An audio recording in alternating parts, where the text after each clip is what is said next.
Good morning, everyone. This is California Acupuncture Board meeting. The time is June 13, 2025, Friday, and the physical address is California University of Silicon Valley, 441 D Guinea Drive, room A60, Health Center, Sunnyvale, California, 94085. So welcome everybody, the board member, staff. Thank you so much for your dedication to this board business, and welcome all the stakeholders in the room and online. Thank you for your participation and contribution to the board meeting. So let's make a roll call. And the meeting started, the time is 9:48. Good morning. I'll take roll. President Dr. Yongping Chen. Yes. Vice President Kim. Gregory Leung. Yes. Xu Dongli. Dr. Amy Mateki. Yes. And Ruben Osorio. Thank you. We have a quorum.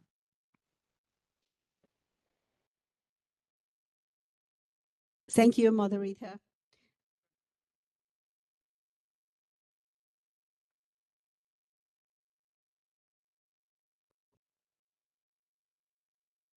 Thank you for reminding.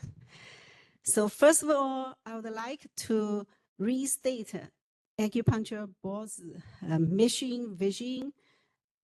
So California Acupuncture Board mission is to protect the people of California by upholding acupuncture and herbal medicine standard through the oversight and enforcement of the Acupuncture Licensure Act. The vision is a model regulatory framework for the exemplary practice of acupuncture and herbal medicine for the health and the safety of the people of California. So by saying that, we can start the first item, review and the possible approval of board meeting minutes for March 7, 2025.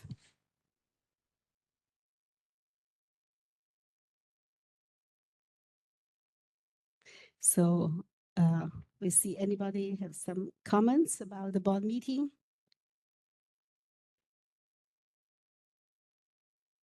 The meeting minutes?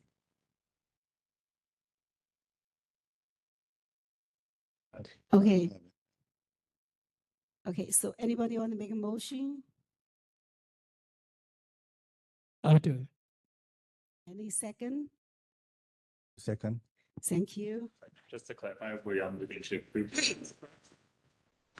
Yes. Okay, so any comments from the board?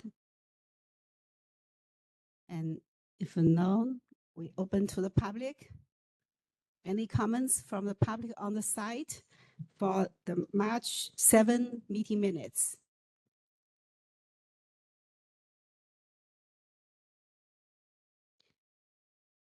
Any comments from online? All right, we are open for public comment on the meeting minutes and the motion. If you'd like to make a comment, please raise a hand by tapping that hand button at the bottom of the screen. Dial-in users, dial *3 to raise your hand. And for our mobile device users, you may need to hit the ellipses button. That's the ... in order to find your hand. People will be given 3 minutes to speak, and I'll give you a 30-second warning before your time expires. We're going to take just a few seconds now to see if we have a request for public comment.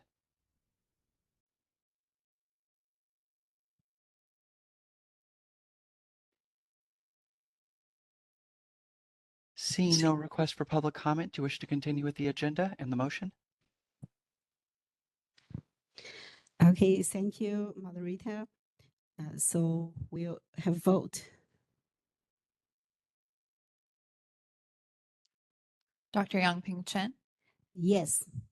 Francisco Kim, Yes. Gregory Leung, Yes. Shudong Li, Yes. Dr. Amy Mateki, Yes. Ruben Osorio. Yes. Okay, motion passes to approve the March 7th, 2025 meeting minutes. Thank you, Christine.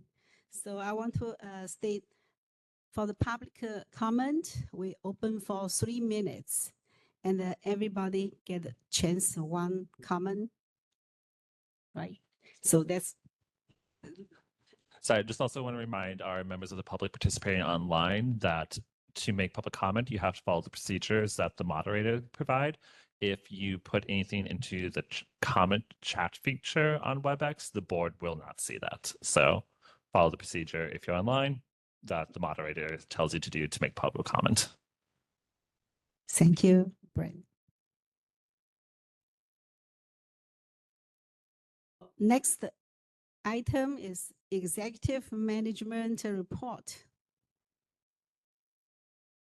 Thank you, President Chen.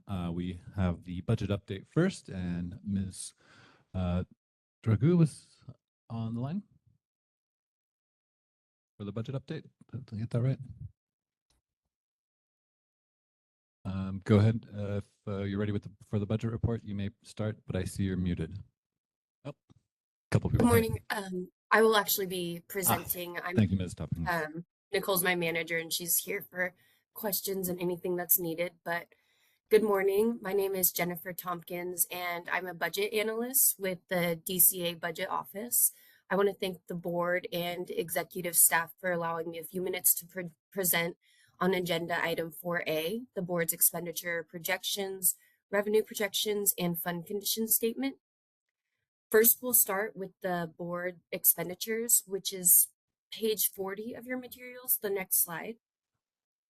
And these projections are based on actual data through fiscal month 9. This report includes 2023 to 24 actual expenditures in green, as well as 24-25 budgeted and projected expenditures in blue and orange, which also includes a budget allocation breakdown. As we move to the end of the document, you will see this is a breakdown of the expenditures. The board had a beginning base budget of approximately 3.8 million and is projected to spend approximately 3.2 million, creating a reversion to the board's fund of approximately 521,000, or a reversion percentage of 14.05%. And for the next document I will be going over is the board's revenue projections, page 41 of your materials. This report includes receipts collected through March and projected revenue to year end. The board is currently projecting to collect around 4.5 million in revenues for this fiscal year.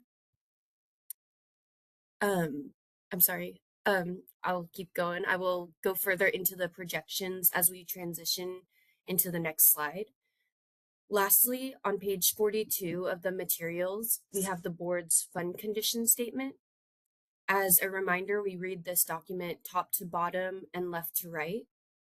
The left column is the board's prior year 23-24 actuals, and it shows the board began the 23-24 fiscal year with a beginning balance of just over 4.1 million, collected roughly 4.1 million in revenues with about 60,000 from delinquent fees, 2.9 million from license renewals, and a combined 975,000 from other regulatory fees, licenses, and permits, and a combined 200,000 in income from surplus money investments and unclaimed checks.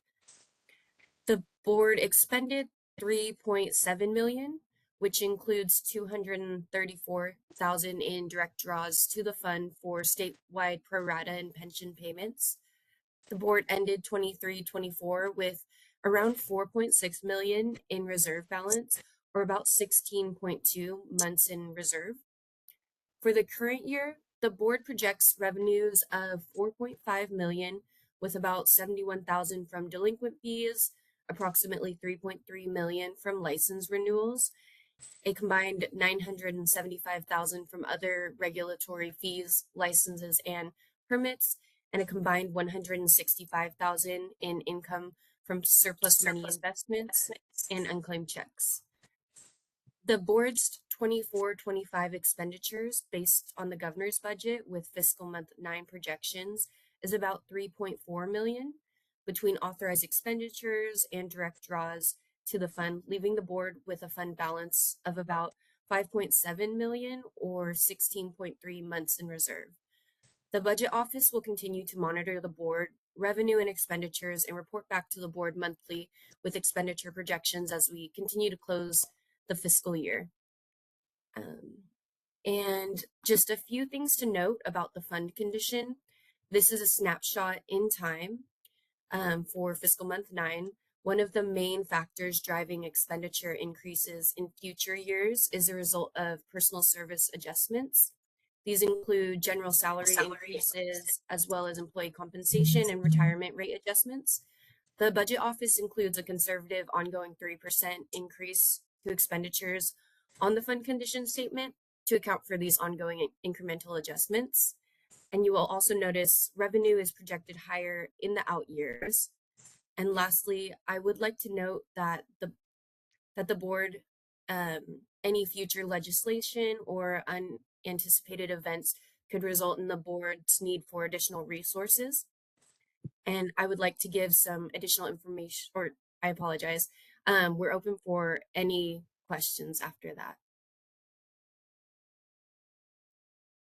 Thank you so much, Ms. Tompkins. Any questions from the board members on this? Yeah. I have a question on the delinquent fees. Did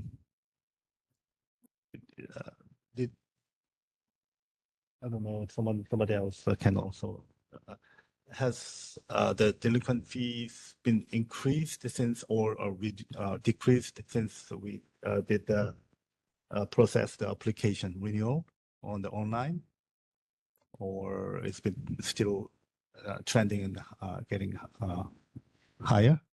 I think this is a question for staff, perhaps. So are you asking if our delinquencies, we're showing right now an increase over last year's, but we're still in month 9. So it's projected to be higher than last year. But so it's unclear at the moment where the trend is going. We'll probably need 3 more months. Maybe at the August meeting, we'll have better figures to have a more accurate idea. And then we'll report on delinquent licenses in the licensing report as well. So you can see that.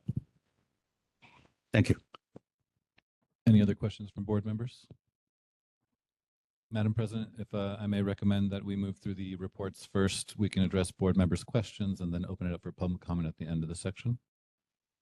Thank you. Thank you so much, DCA Budgets team. We appreciate your presentation. Thank you. Thank you.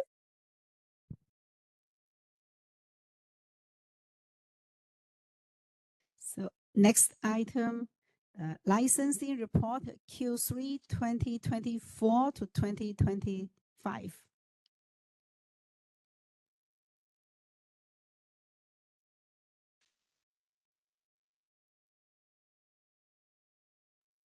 Hello, board members. I'm Jay Hurt, the licensing manager of the board. It's my pleasure to present the licensing report to you today.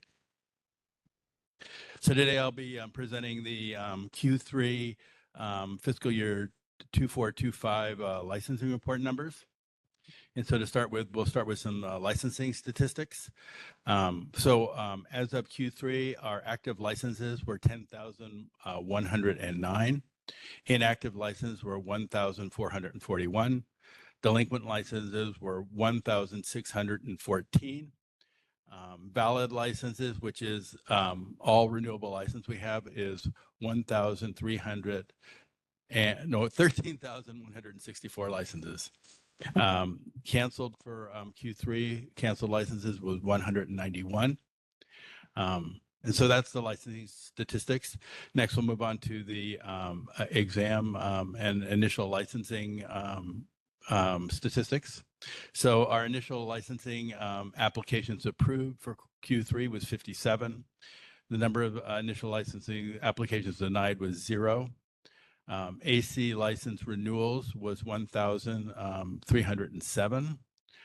Active wall licenses, which is our total active wall license right now, is 5,622. Initial wall licenses for the quarter, people buying new wall licenses was 499. And then wall licenses renewals were 538. So those are the licensing statistics. Now we'll move on to the fiscal year 2425 Q3 continuing education report. So in Q3, new provider applications were 3. The number of applications of CE provider applications denied was 0. CE provider renewals in Q3 was 45. Course applications received, CE course applications received was 695. And then course applications approved was 559. And just to note that statistics, the way that they're different is we receive the application reflects staff work, but then the providers are able to choose their start date. So that's what's reflecting the day that those courses are starting is reflecting the approved date. So they can be a little bit out of phase with each other, those two, received and approved. Okay, and then course denials was 0. And then for applications of board approval of curriculum, for Q3, the number of applications were received were 10, incomplete applications were 5, and then approved applications for board approval of curriculum are 0, and then loss of approval is 0. And then just to speak of that number of 10, what happens when people apply for curriculum approval, a staff will receive their approval and then give them an outcome report. And if it's not complete, then it starts a going back and forth process. And so, this can reflect, in one school maybe having 4 application processes. Typically, it takes about 3 times, but sometimes it can take up to 7, 8 times for them to kind of completely clear all the findings that we have in the report. So that's kind of explaining why that number is high like that and not showing any new approved applications. So then moving on to the application of the acupuncture tutorial training program report. New applications received in Q3 were 6. New program approvals, tutorial program approvals was 5. Completed programs were 7. And then terminated or abandoned programs were 2, and that left us a total of 62 active tutorial programs. And then I'll move on to the exam statistics for first time and overall test takers for the period of 7/1/2024 to 12/31/2024. And so the overall pass numbers for first-time takers was 72%. We had 129 passes and 51 fails. And then for the overall total, which includes any retakers that have been there, we had 151 passes, retakers and first-timers, and 95 fails of retakers and first-time takers. And that gave an overall percent of 61% passing rate. And then finally, we'll move to examination results statistics by language. And so for applicants opting to take the California Acupuncture Licensing Exam in Chinese, there were 40 passes, 19 fails for a 68% pass rate. English test takers, there were 99 passes and 66 fails for a 60% pass rate. And then for Korean, there were 12 passes and 10 fails for a 55% overall pass rate for Korean test takers. And then the grand total was 151 passes, 95 fails, and the overall percentage was 61%. And that concludes the licensing report. Thank you, Mr. Hurt. Board members, do we have any questions regarding the licensing report?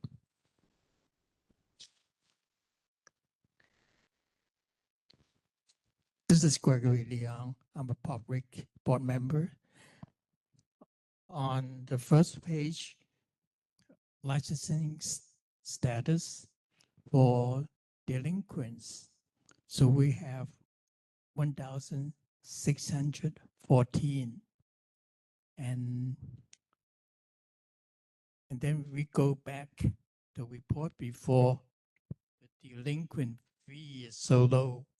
So I'm just wondering, is there any way to decrease the number of delinquents?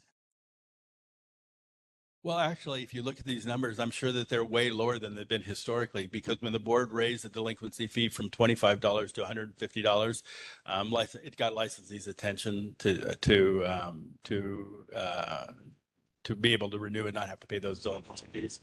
I mean, I don't know, you know, if this may reflect just the licensee's stress and, you know, ability to pay or whatever. I don't have any quick answer for how we could improve people paying for their license. We would really like people to, they're given a 60-day window to be able to renew their license before it expires, right? We have the online system that's available 24/7. They can do by paper, they can do by check. We have our licensing staff available every day to help them with that stuff. So, you know, and I think it's helpful for you to just mention this factor. It's like, yeah, the board prefers licensees to have, if they're practicing, to have their licenses renewed, right? And so in that delinquent state, technically they're not able to practice until they pay those delinquency fees and renew their license. So, And we are seeing a downward trend, at least in these quarters that we're presenting here. So I think it's a good sign. and in fact, that's what I thought you were going to outline. It's like, well, this one's only 1,614. Q2 is 1,688, and then Q1 was 1,694, right? So it's, at least it's trending in the right. We'll keep an eye on it. Thank you. Yeah. According to this report, every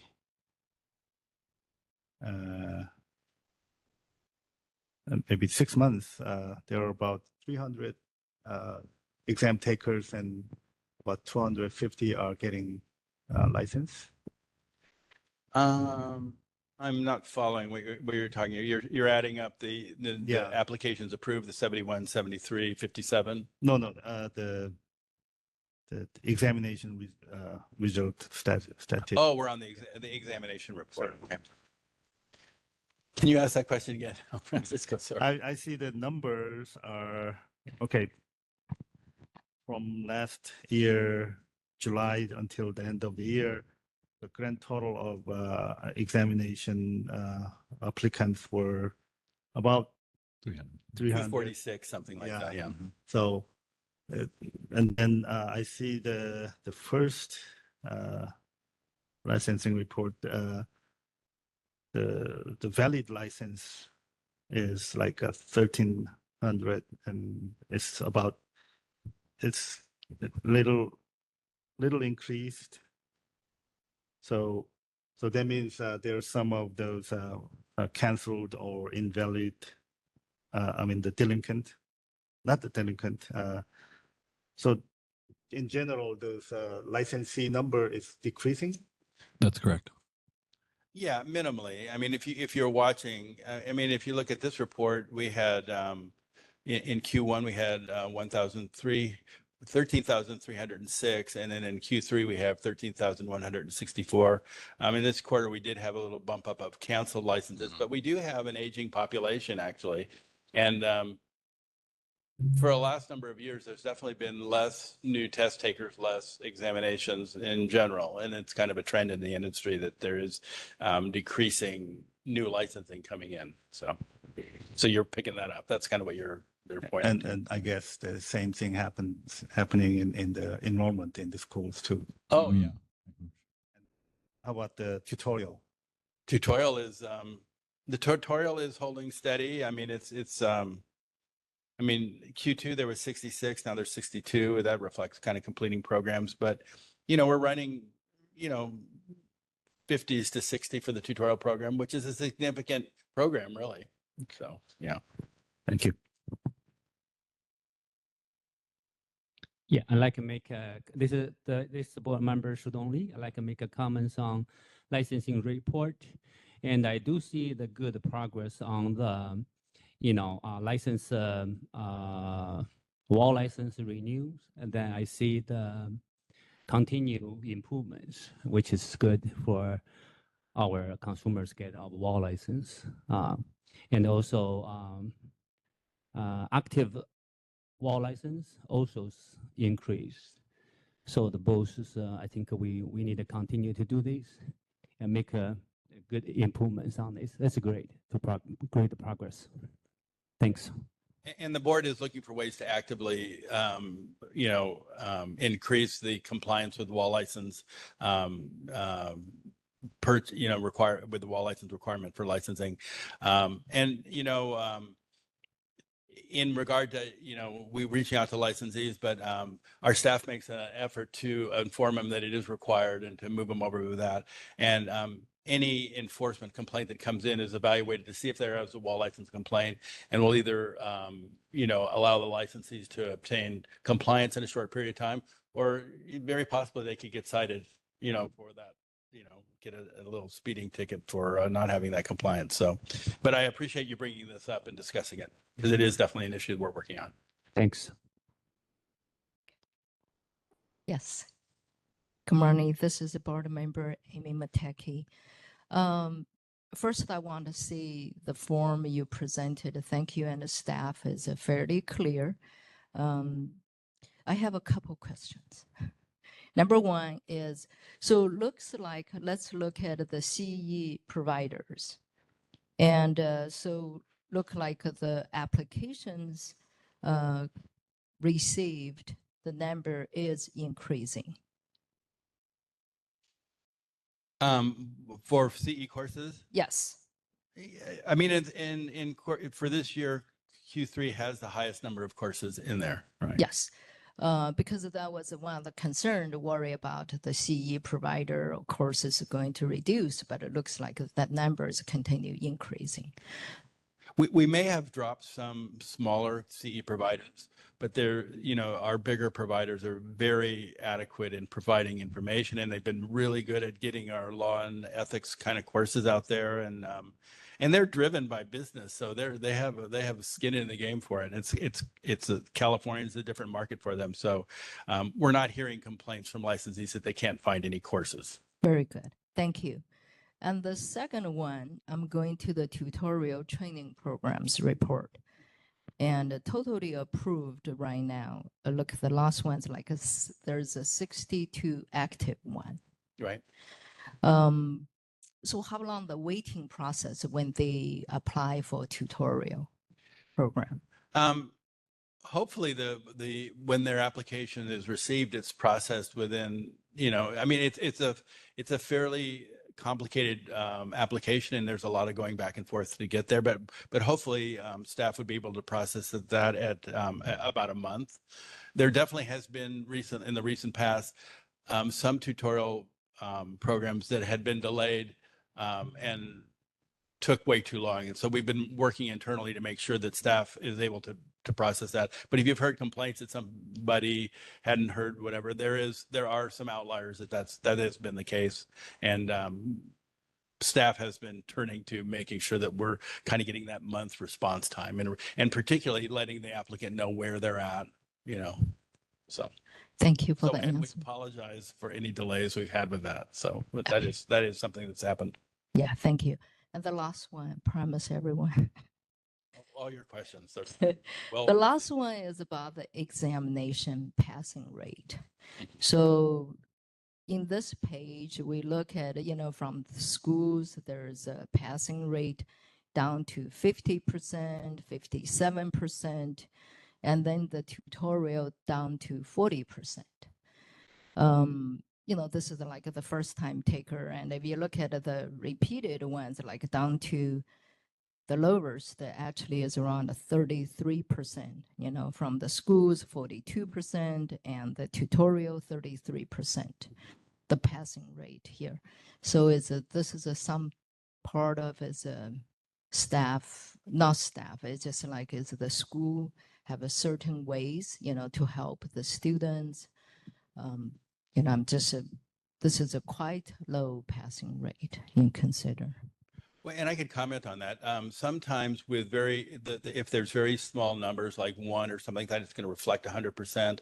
And then another school might be, putting 19 or like maybe like we look at 5 branches that they had, what is it? That's 28 applicants. So they're having many test takers and it's reflecting it.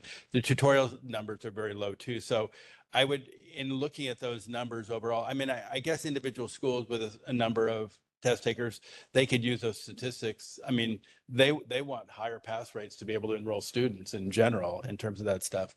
But in terms of how our test is performing, for the first time test takers at 72%, our Office of Professional Exam Services is shooting for somewhere between 65 and 70% numbers in that.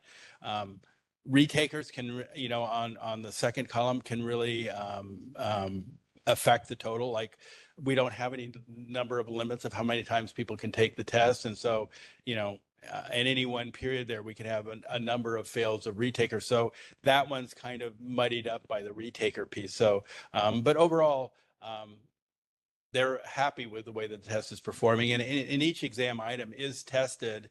And if it's too easy, it's thrown out. If it's too hard, it's thrown out. And they're looking to kind of adjust for those to achieve those numbers. And it's always an ongoing process with our Office of Professional Exam Services. So. Thank you for the explanation. Yes, I don't have a further question. Thank you. This is Gregory Leong, public board members. May I ask you on the tutorial training programs, under programs terminated, abandoned, there was 2 in the third quarter. So I'm just wondering, is there any analysis on why the program was terminated or abandoned? Or is there any way that we can assist them to keep their programs? Well, I mean, the best way to assist them is just staff support. And the other part of it is they have to complete their program. The tutorial program is 3,790, something in that range. So it's a very long program, right? I mean, if people are really on it and doing 1,500 a year, it's going to take a 3-year program. And consider that these programs are running with a licensed supervisor and an individual. So it's just 2 people completing that stuff. So considering the numbers, to me, that number seems small for the people who drop out, and there is a very low bar for starting a tutorial program. So considering all that stuff, we're kind of burdened by that number of 62. It's a lot of work really for our staff to do that stuff. And it does cost the board money to supervise that program over a number of years. So things happen, if it's a foreign student, they may go back to China or something like that. Or, just in a 3-year period, I think if you look at any school, you're going to have a certain amount of attrition of people dropping out and not being able to complete the program, right? Completing your completed staff work is really an important concept, right? Thank you. So on that topic, and so just you mentioned about the staff, the ability to manage this tutorial program. I may be not someone, the question I would say is any way can compensate the staff time? It sounds like, maybe there's a, impact, the financial part is that the board can help. When we did our fee increase and part of that fee increase, we did an analysis of it. And the analysis was that it was costing the board about $11,000 to do a completed tutorial program, right? And at that time, the fees were very low. So now our fees are $1,000, I think, for the applicant at first, and then it goes down to 500. I don't have those numbers off the top of my head, but we did raise the fees. But at that time, the decision was didn't want to raise it to a higher bar. We were just going to chunk it up, but it definitely could be raised higher. particularly considering the comparison to what it costs to go to a training program, right? Which that can cost anywhere from maybe $50,000 to over $100,000 for students, right? So there is a discrepancy, and there, I think the board overall would like to be compensated for their work and time, and or at least more close, because at some level, when there's that discrepancy, licensees, the renewal numbers are covering that Yeah. shortfall is what's happening. Right, but that's the burden on the licensee side again. No, and it shouldn't. So, Right, right, yeah. so this is maybe the These are president. pre-licensed, right? Yeah, this is the president madam's job, and maybe in the future, we Yeah. need help on that. It's 62 active with a 3 years follow-up, 3,000 some hours, almost 4,000 hours monitoring. There's a lot of tedious work, so I just It's want to say very tedious, right? totally, yeah, thank you and the staff for doing that. There's another issue too that we have with tutorial programs, because if somebody who's domestic trained and they went to an ACOM school and they want to come to California and they don't have approved curriculum, and if they were to go back into a training program in California, the requirement from the accreditor is that they have to do 50% of their training at that program, right? So with the tutorial program there, they can transfer in the tutorial programs allows them to transfer in their from the ACOM approved school and then apply that towards their tutorial training program. So that has been driving that a little bit, the number of the tutorial. So and that's Yeah, something I think we have a strategic plan item in terms of a lot, because with foreign students, if they're having a shortfall, staff can analyze that and then give them coursework to meet the curriculum requirements for 1399 434. We'd really like to have that for domestic for those people, but so that's in progress. We're working on it. thank you, thank you. This is as a chair of the exam and licensee committee and also education committee. So it seems like there's a lot of work on our side. Yeah, well, and those programs are all expensive Yeah. to run, and I mean, our main source of income is our renewal. So the licensees are bearing the burden, and that's how we live, right? We don't get money from taxes, so Right, maybe we need to look at that. yes, I think that would be. Thank you. And just to point out that it is that renewal be the way that the board is earning money, but then everything else we do should be at cost or assessed at cost, right? And then to let the board know, when we did the fee increase, we were able to work with the legislature to install a fee floor and a fee cap. So we automatically set everything to the fee floor. So all the prices that we're currently charging, whether it's tutorial or licensing fee, was set at that floor. And we do have the ability through regulation, we don't have to go back to the legislature for this, to raise it up. And I think we're already starting to identify that there's cause for raising the fees on the tutorial program. Thank you. Oh, well, Jay, I have a question regarding the educational training programs. The overall 61%. I was looking at some of this. The highest ones, like they have 10, 19. It's still it's really, really low, 59% or some. The overall 61, is this lower than it's been, or has there been any drastic change lately? I wouldn't call it drastic. We typically run for overall around 65%, right? So in any one, and this is a 6 months period, so we can, and if online we have all our past results. But to me, these numbers are not alarming, particularly with 72% pass rate by first-time test takers. I mean, that's a very reasonable number. It's actually on the high end of their scale. They're looking for like somewhere between 65 and 70. So they're doing well. I mean, I think the other thing is there's just decreasing numbers of students, right? Oh. And I think all the schools have been impacted from the pandemic, from, the drop in, and it just strains their programs, really.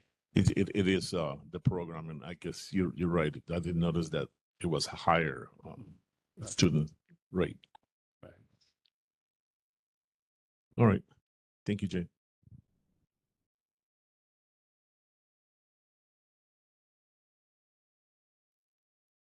Thank you, Mr. Herder, for your report and the explanation to all the board member. Help us to understand all different kind of situations.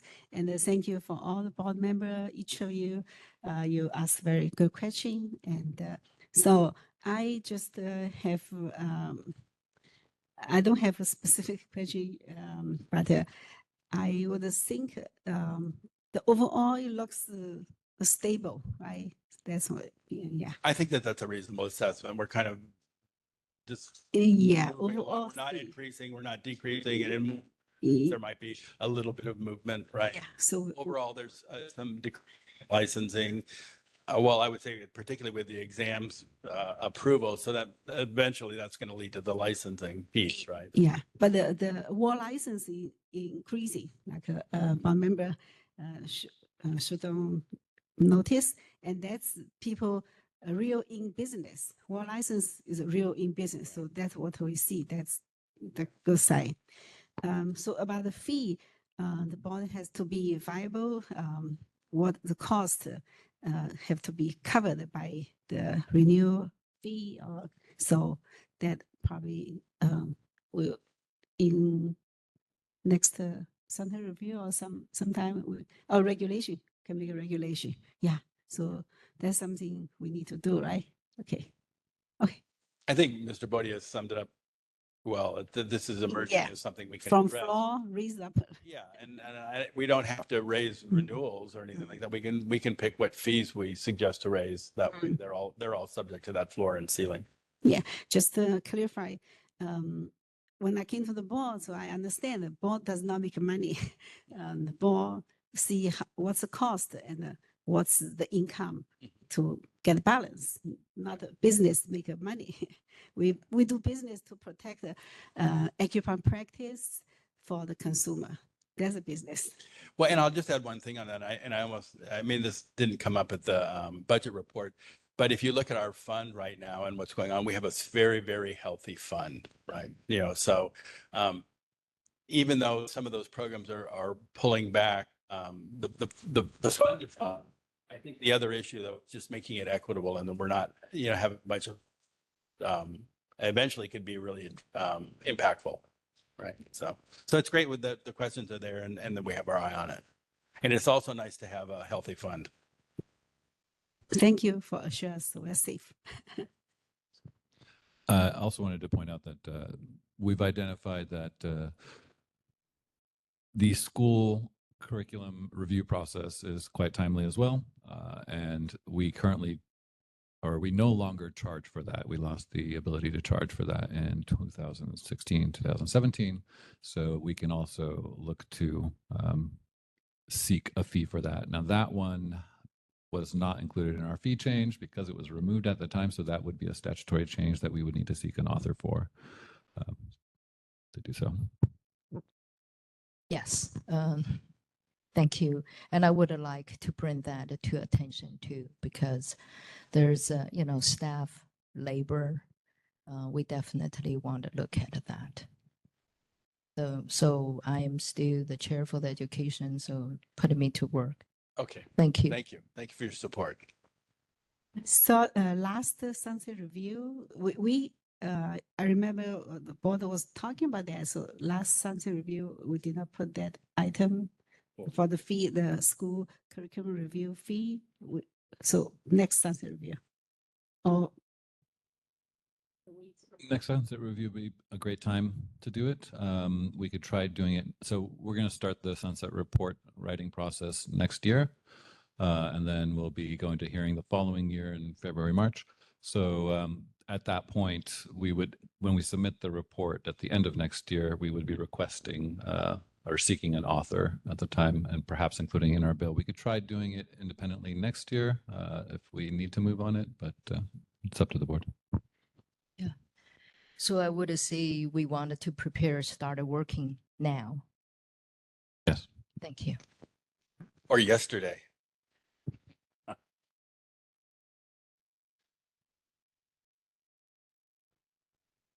Okay, so let's move on to the next item. We're gonna wait. later. Yeah. Enforcement report Q3 to 2024 to 25. There was one more report. Can we have Jay present on the business modernization since he's up right now? Oh, okay. I promise I'll be quick. Yeah. So business modernization update first. So as we've reported before, the board has been working on updating its online software presence and ability for licensees to have access 24/7 to different processes required for licensing. And so we continue to work with the Office of Information Services as our partner and our software contractor in Lumen. We're currently in the early stages of the development of the Connect enforcement management functionality. So that's just begun, and we're in active development with that. And hopefully we'll be able to roll that out. I mean, there's significant amount of work to get that off the ground. And we do have existing systems that can maintain that, but we're looking forward to the same kind of automation that we realized in licensing. And then also the board had worked on creating functionality to create its CE audit function, and that development was completed and went live on 1/1/25. And so the board's now able to do their CE audit process online, so that applicants can submit their audits online and be notified online, and then also staff can process the audits in the online system, and it really helps for organizing all the processes of that kind of tedious work, right? So, in our third month of doing that, because we audit 2 cycles before, because the assumption is that's when the licensees have already renewed, they should have their CEs completed and whatever. It's a good time to assess them for compliance. And we've had a good response with it, and a good, pass rate of audit. So it's really, our licensees do like continuing education. So we're seeing that stuff. So we're not seeing, anyway, keeping to this report, we have that functionality. And so it's really helpful for boards to manage its audit system like that. And then just on the other side, we are having ongoing continuous development of refinement and improving of the licensing processes. So more and more things are coming online right now. You can go active, inactive online. You can get renewal pocket license online. You can do your wall license online. So and we hope to just get anything that you need to pay for, any process you need to do, be available online. So and that'll just continue. It's ongoing right now. And that's the end of that report.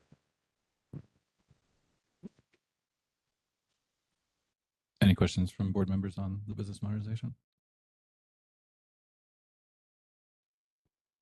Okay, it's not a question. I just make a comment. Thank you for the staff, EO, and the manager, Mr. Herders. They are wonderful job. I will get benefit as a licensee, because a couple years ago I received the audit, CE audit. So I have to copy 2 years certificate one by one. And I think for your review, also a lot of time. So the business modernization really make the job more efficient, and the licensee like it. As licensee, I like it. Thank you.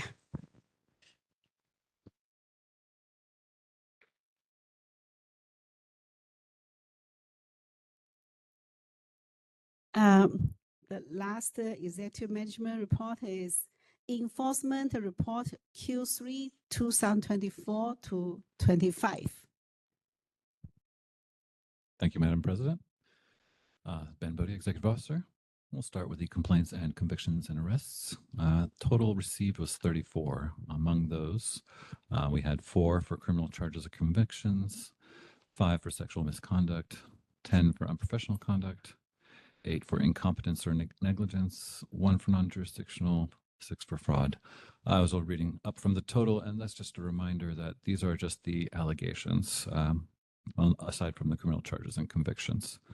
Moving on to investigations, we have a total of 34 received in Q3, 26 were closed, and 318 are pending. And I believe we are seeing that number of pending investigations dropping.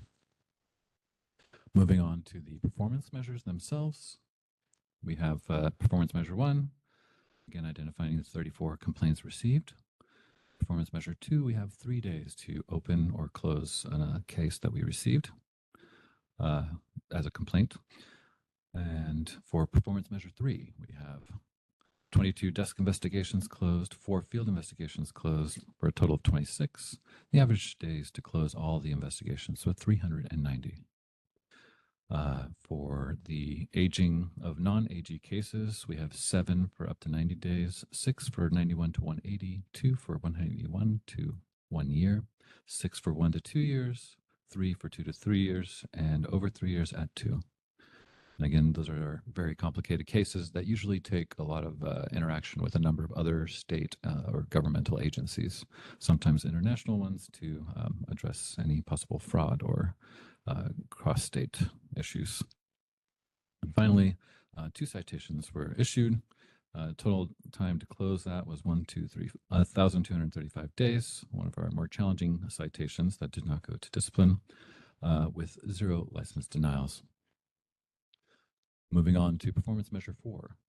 We had no final orders in quarter 3, therefore no days to close. 1 Attorney General case was initiated, 3 are currently pending, and no other items in that area. And then no items, since there was no cases closed, we don't have any statistics for those cases. And then no PC 23s or Penal Code 23s or interim suspension orders issued in 3rd quarter. And we have a total of 2 licensees on probation at the moment. So our probation population has dropped. As you can see, the prior year was 13, and this is great news. That is it for the enforcement report. Any questions from the board members?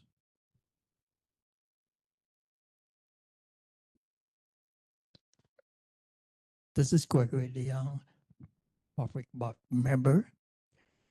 On the page, the first page, under investigations for incompetence and negligence, pending 88, and for unprofessional conduct, pending 89. I'm wondering, are orders still within the time limits for closing? We technically don't have time limits. There are target times, and we are exceeding target times for some of these cases. We do have a backlog that we're working through due to the vacancies that we had in this position and the enforcement unit. So those are indeed higher than I would prefer them to be, but we are making good headway in bringing those numbers down. Thank you. Thank you, Gregory.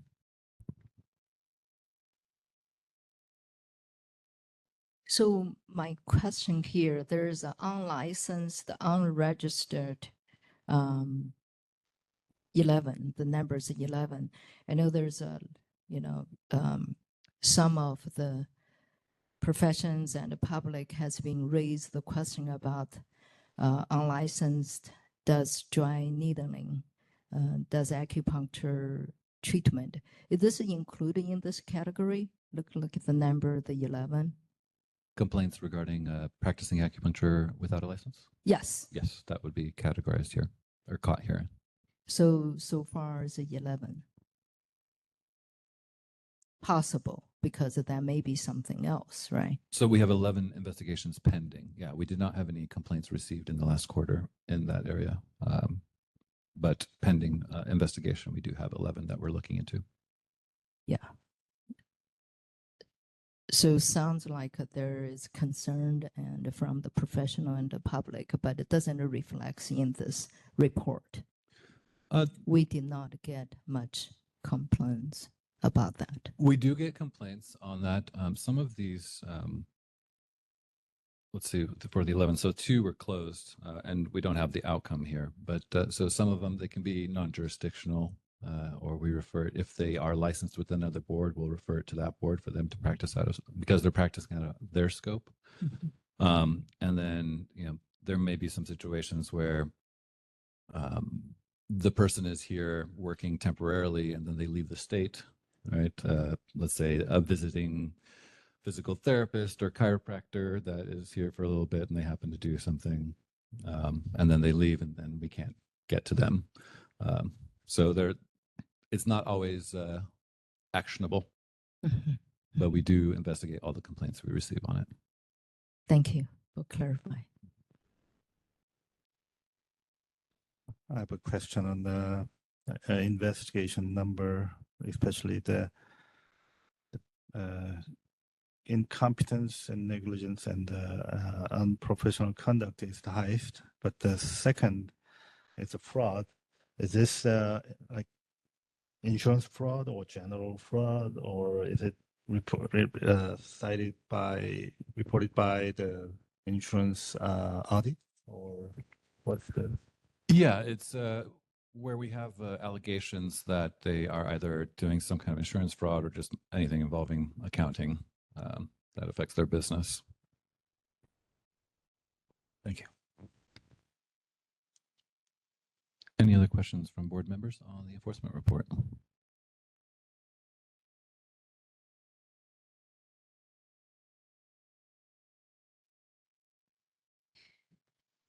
Okay, I think our board member, Dr. Mataki, and our vice president, Francisco Kim, they asked a good questions, so I don't have a question. So let's.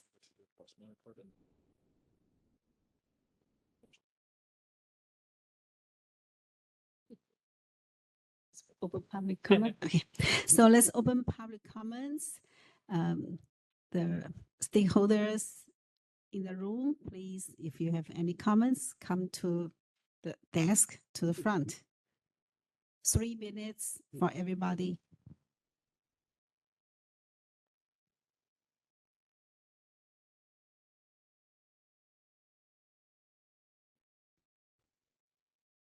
Good morning, board. My name is Neil Miller from Cal Atma. Thanks for your reports, Jay. I have a couple comments or questions. So we hear the issues regarding the exam, but I'd like to know not just the numbers and the statistics, but what activities are really going on with the cab licensure. In other words, sometimes you hear out there that there's the integrity of the test has been compromised, and we don't hear about it. Like there are more people who are cheating, or is that an issue that comes up, or it isn't public knowledge, nobody's been convicted, but are there any other issues regarding the exam that it would be important to know about, other than just straight statistics? Like everything's cool, you guys are quite confident there's nothing going on, or the public could feel quite safe with the exam and everything that's surrounding it. And my other point, has to do with two sections. One would be the licensing, and the other one would be the enforcement, where it overlaps. So we talk about the wall license, and we're getting more people who are being compliant in sending it in. But the reason we did the wall license is so that we would have an effect in enforcement and being able to keep records and things. So I've asked this now for over a year, and I'm going to continue to ask it until perhaps there's some statistics on, are the wall licensing work? Because if, we get 3 to 5 years into this and it's not working, you still have the same problem. And let's either get rid of it or try to come up with another solution to the problem that we brought it up with in the first place. Thank you.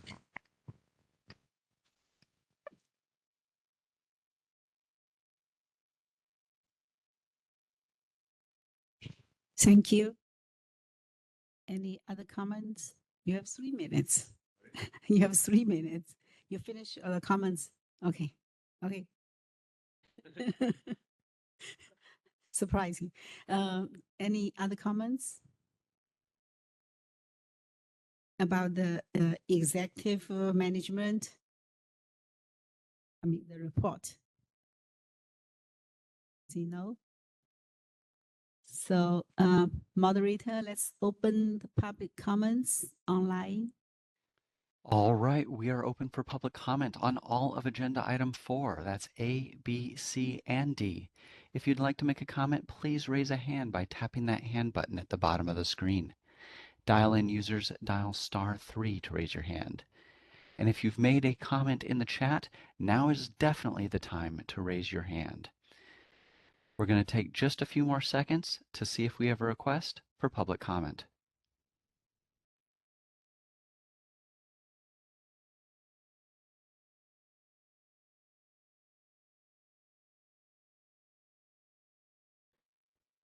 Seeing no requests, do you wish to continue with the agenda? Thank you, David. Let's move on to next agenda item. 5, report and possible action on June 12, 2025 licensing committee meeting. Dr. Mataki, the chair of the licensing committee, please. Thank you, President. First, I want to say yesterday was really everybody worked hard with the professionals, the public, in person, and also on the WebEx. Greatly appreciated. And also, Ben, just to let you know, Mr. Bodia, you can supplement what from yesterday to you can certainly add. I would say we discuss various open dialogue on clean needle technique requirements. And also we talk about the curriculum, the doctor degrees, titles, prerequisite, and the science requirement for curriculum. Also clinical hours, internship, externship. And then establish the English proficiency requirement for foreign trained tutorial student who taking the Cali, not in English. And also the necessity of the graduation requirement to qualify for Cali exam. I know I repeated this, but it is really important. There's no action for today, to vote. We want open up for professions, public to continue working with staff and the board. Thank you, Member Liang, had a lot good suggestions. So I just want to do a couple of the summary currently was on the table from yesterday about the doctor titles. And a few of them was in the discussions. Yesterday, I mentioned we welcome the professions and the public continue because as a physician, also as a patient right now, it's very confusing with the possibility 16, 17 titles. I just want to say this is really at stake as other professions continue move to the levels is more clear. Some of them with 2 characters, some of them with, few numbers, but very clear for the public to understand what the title represent. This profession, we end up discussing about how to include it, the acupuncture, and some of them want to reflex herbal practice. So I want present there's a few titles currently in the discussion as a grandfathers in the current licensed acupuncturist to DACH, which means Doctor of Acupuncture and Herbs. So DACH, so that's one of them suggested from professionals and the public. And the second one was recommended DAC, the C is a small letter, DACIM, integrative medicine. And there's many other ones. The board is not going to make any decision, and that's why there's no any action. But this is the beginning from 17, 18 titles. And also let the public know is what you have the title, you continue have it by the current law, the regulations, you can edit everything. But in California, I think really at a state with over 13,000 active, licensees, we would like to have a title to start with, and everyone know what it is means. You can continue add many titles what you have, keep it, because I know working hard to earn those titles. But let's at least, at California, we can come to the census from professional schools, licensees, and the public all agree on. So that was, quite significant. We went steps, the discussion, other state, and also what the physicians, other professionals hasn't done in the past, the history, how physicians, we grandfathers, the subspecialties. So there's many ways, you can look at that. But the goal is to try to inspire and help. We have 39 million Californians here need help, and California is very unique. We need a lot of licensees to help to provide the care here. And then on the curriculum part, regarding the prerequisite and the size requirement is a continuing discussion. Clinical hours was put on the table, internship and externship. Currently, California, we have a 950 hours clinical requirement. It's the significant hands-on requirement, but also there's a 75% in the schools. And the question is, could this be dropped, or something go to different site for the externship? 30% or 50%, can be in the school, and outside have a more possibilities. And could the board and the schools work together how to qualified the externship side, but most important was brought in by the professionals to see is how to help the students graduate, and through the internship, externship, you can be hired by the local or by the ones who you worked with. So it's increase the possibilities for their future. So there's this very positive discussion back and forth, and greatly appreciated the school participation and the professions participation. And the last two was in the committee discuss about the language, and we can see early was provided with the tutorial program, and also there is schools currently English proficiency, there are minimal communications. And we made example, some of the professions yesterday they mentioned about AI, in the picture in the future. But also I just said, don't just forget, use only thinking about this profession. Put yourself in the shoes. If you go to the surgery, you go to see a surgeon, how comfortable you have a translator is AI translating, and you're going to let this surgeon operate on you who cannot even communicate with you. So I'm just thinking sometimes we wanted only, think about our professions, but also let's look at others so we can cross the border to think, so we don't have to repeat it, doing the work from the zero. Let's see what other board, what other professionals are doing. Greatly appreciated the EO and his staff, and also legal. Thank you for all the help. Keep me in line. But we want to continue to work with the professions, so I'm signed up to work and I would like to continue. And Member Liang, want to greatly appreciate your insight and the suggestions, recommendation. I think this is a summary of my report. Thank you.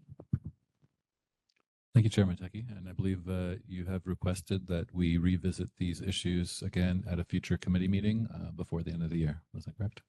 Yes, please. Thank you. And it will depend on the Madam President decision. Thank you. Thank you very much, Chair Dr. Mataki. Yesterday it was really, really hard work under your leadership. The EO, Mr. Padilla, at the legal. So everybody sit here for a long time until almost 5 o'clock. And also thank you for all the stakeholders inside and online. You have all the input. So the board know what's in profession, what comments, what thoughts. So brought a lot of thoughts, old thoughts, new thoughts, and the commentary people. I found the stakeholder have somebody like Dr. Neil Miller has has come to the board. As he stated, I remember for 30 years, and there's some new one come, maybe first time come to the board meeting. So I appreciate all of you. And any comments, the board members? Yeah, may I? Yeah, this is board member Kim. I was here yesterday in the morning session and then afternoon session over the WebEx. And one thing I want to point out is I was baffled that one of the DAAOM practitioner said they can only find the teachers in the school. I was really baffled about those comments because, you know, if you look at the reality, most of the graduates can find, sufficient job replacement. That's why all the schools are closing. And then she was saying that school is the only place. Well, if school was providing a competent training, hands-on training to the students, it won't, be difficult for the graduate to find a decent job position, right? So I think we have to keep talking about this, not just from the few of those people involving in this board meeting. We have to get surveys from the graduates, practitioners. We can go ahead and maybe reestablish the CNT, Clean Needle Technique manuals, according to the 21st century, technology era. And I mean, yesterday another comment was the average salary for the first time, graduates' salaries like average is $40,000. That's why Ocom closed. That's why Emperor is closing. I mean, this training is failing. Incompetent training is proving everywhere from this graduates. So I think we have to continue. And then another thing was the language. The board member, Amy Mateki, just mentioned that we cannot rely on someone who can't even communicate with the patient and have them doing the surgery. That's very extreme example, I think, because what I mean by from the last meeting, by lifting up the restriction on the English proficiency for those foreign trained, foreign graduate masters, is because board is only supporting the minimum competency entry level standard for the examine. And then you are limiting all this foreign graduate, foreign trained masters, coming into US and contribute to this American acupuncture profession. This is my intention that if we, I graduated the school in 1994. Since then, the school that I graduated is about to disappear. All with this like almost 40 years of history. Why? Because they didn't invest in the actual academic community. On the contrary, China and Korea, they've been evolved into almost same level as Western medical school. And then why, and then all these acupuncture principles, and then they are adapting different different professional skills and knowledges into, that's the new trend. Okay, so So for example, dry needling, physical therapists, they know, they call it acupuncture, but they want to introduce it into their practice. Same thing, athletic trainers, they want to do their manual therapy, they want to do their dry needling. So that's the new trend. Then we have to see the reality. So traditional Chinese medicine is just only one piece of current market demands. We have to look at it. I also got a comment from Alhambra University. They're saying they want to increase the curriculum hours and all that. Good luck, because every school has an enrollment problem. Who's gonna I'm not gonna let my child to go to that kind of school that doesn't guarantee the decent job placement. So we are looking at the training problem, quality of education problem. In that sense, I meant to lift the language barrier restriction so that we can have all these well-trained foreign masters come in and contribute to this American acupuncture profession. That's all.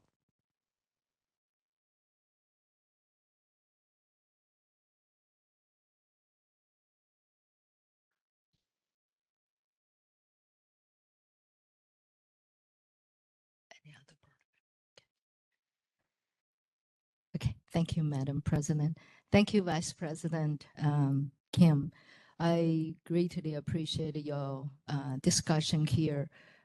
Yes, I use the extreme about the language part, and I totally hear you about the currently so many schools closed, and I think we all get shocked. You know, certain schools I know years after years, they are very dedicated. I think recently, little bit shocking to all of us, and that's where get us a lot to thinking back at the board, how we can collaborate, working with professionals and you know, the stakeholders, because it is at a stake. You know, school students, you know, start a decline.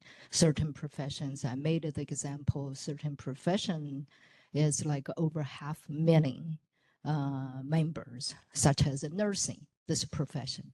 But you go anywhere, there's still shortage, big shortage, you know, for the nursing. Why is that? Why our graduate, you look at it currently, active licensees in California is like 13,000, over 13,000 active licensees. And our school closing left and right, especially recently the well-known schools, right? So it is give us a lot of food for thought, and the board here is to engage in the Yanchun level licensee protection. We work with the profession and to protect the public. But also is a very important is all levels of the schools, how you continue have the students enroll for your profession if you can't even find the job for them. You know, so this is at a stake. So I think let's drop our egos. Let's work together, you know, how we move forward. Greatly appreciate it. You know, Member Kim, Vice President Kim mentioned about there are a lot great masters, you know, years experience practice in the other countries come to the California, but California have a very unique policy here. You can teaching and demonstrate in the schools for 6 months without have to have a California license. So I wanted to make that clear for teaching, for education. California has been very generous. You can do that to demonstrate, help the schools. And I benefit greatly from all those grandmasters and the great professors, teachers. So I just want to throw that in the public and also let them know California, one side, we do very strict, how the license, over 3,000 hours curriculum, we have a very strict highest level for the education, but also we do give you the leeways. I know those those professors, when they come to the school's education, many of them is school accompanied with a very good translator on the site, and they doing the teaching and the demonstration right there in their school clinic. So I would say there's a, both sides we look at, there is a great opportunity on the education, on the learning. I know yesterday there was some professional was here, moved from East Coast. And currently I know there's quite a bit, few students who moved into California, study the schools here. But in the meantime, how we can all work together, let our students graduate and can find, a job, and then also, look at why the good schools close, So I just wanted to add it, elaborate a little bit, and thank you, President Kim. And it's always a very pleasure, to work with you all these years. Thank you. I just wanted to add that the 75% mandatory training should be in the school. That I remember last board meeting, I think 5 branch came up and asked for to change the rate. I think if we can have a survey on the students so that they can have an opportunity to work under the masters rather than the school, professors' supervision, I think they will go for the 100% on hands-on training under the masters of their choice. Because let me make a example. I know a very good practitioner colleague.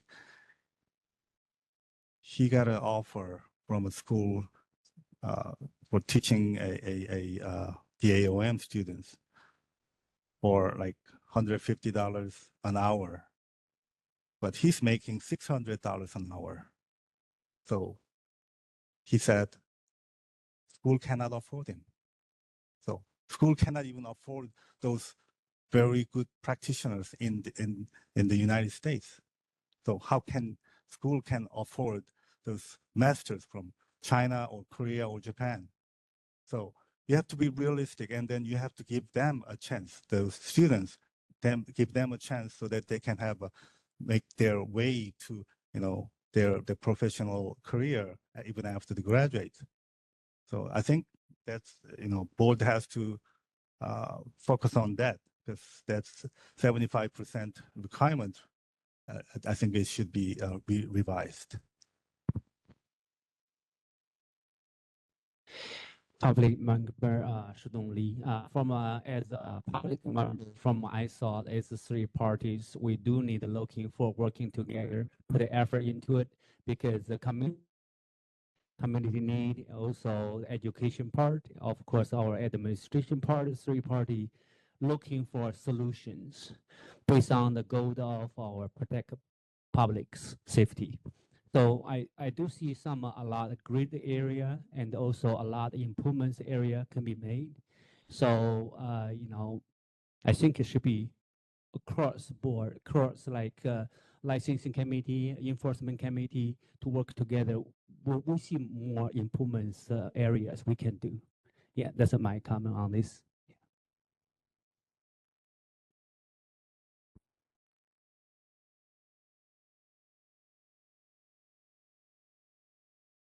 Appreciate all the good comments and the very constructive and creative. So thank you, Chair Dr. Mataki and the Vice President Kim and Member Shudong Li, Dr. Li. So I heard all days and yesterday, all day we discuss about the doctoral degree naming. So I feel if profession, everybody talking about to unify, to have a unify the name degree naming for the board position. We would support the degree naming to be unified because it's the best to protect the consumer. Really, why we have so many, but of course, Chinese medicine or acupuncture or Asian medicine, we practice because it's so complex.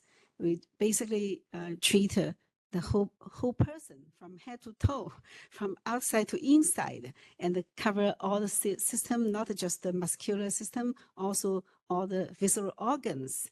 So this complex, and that's why people have different school, different name for doctor degree, DA, CM, DAIM, DAHM, all this. So we really need, I agree to have some investigation or school investigation or the association have some investigation and what really the profession want to have the name and get a unified voice.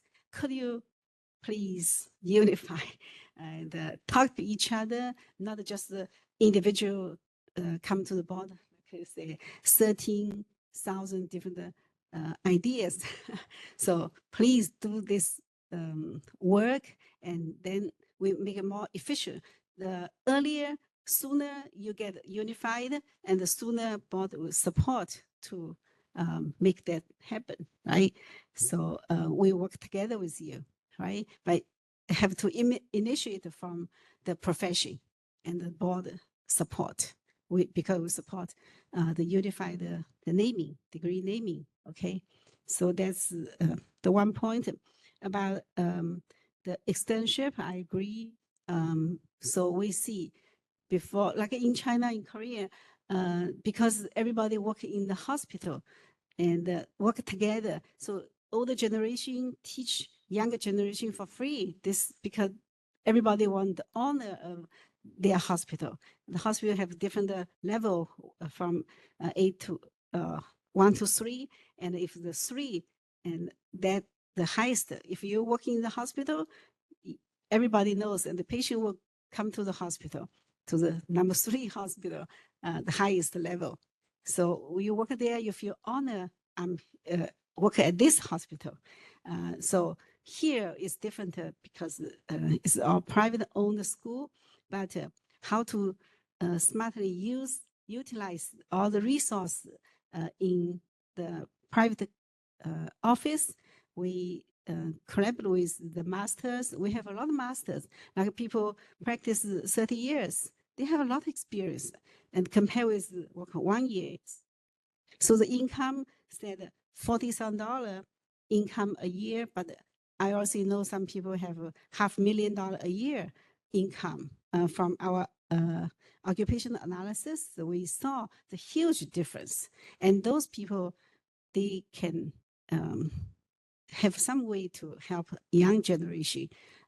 I believe everybody in the room and everybody online, I believe this profession, people come to this profession mainly is not for the money, because I believe at least 90% people come here with a passion to use this natural medicine to serve patient, to serve people.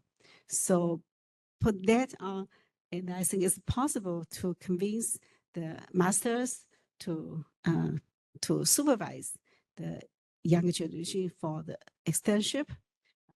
So that's what I thought. Thank you, everybody, for hard working yesterday.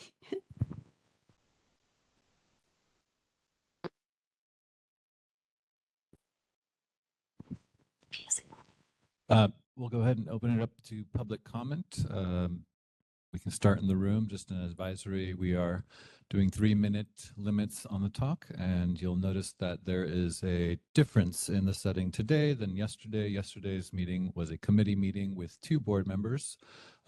Today's meeting is a full board with quorum, so we are following the Bagley-Keene Open Meeting Act, and we will not be responding to questions unless they need to be really clarified. But we will be receiving your comments, and you are welcome to step up and provide them. Anybody in the audience? Please, madam.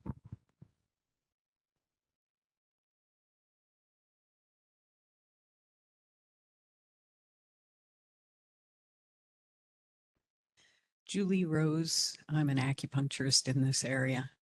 3 things came up from what everyone was saying. One, as a faculty member, adjunct, I guess, while I was teaching, I was making $28 an hour with a master's.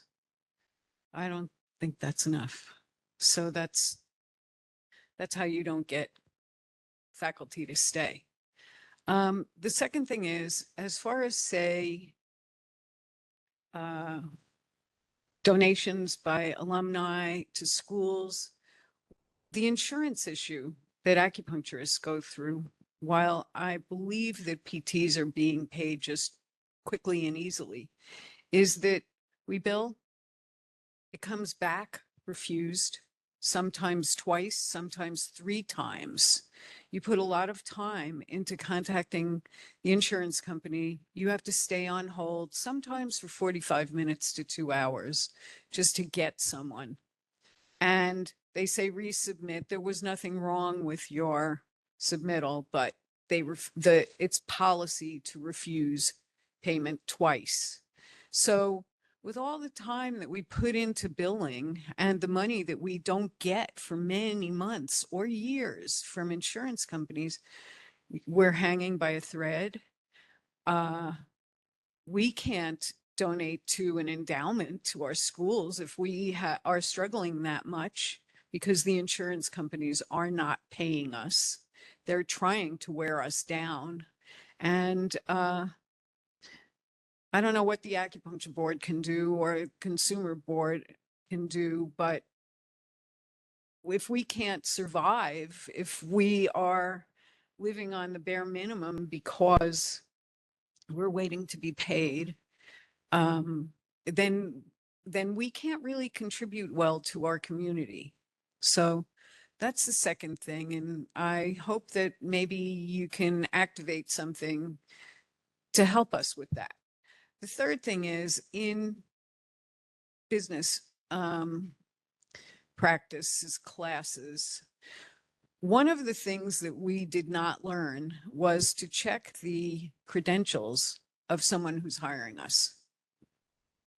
And this is crucial because I can tell you, I was defrauded for 8 months by someone I started a community clinic with where we were working for federal credentialing.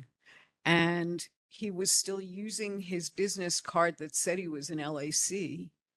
And he had let his license lapse for 3 years at that point. And if I had even thought about checking his credentials, because he told me he was still an LAC, I wouldn't have put that much time that got wasted into it. So I just think it's really, really important to first level teach students that they check the credentials of whoever they may work for. And I guess that's it for me today. Thank you. Thank you for your comments.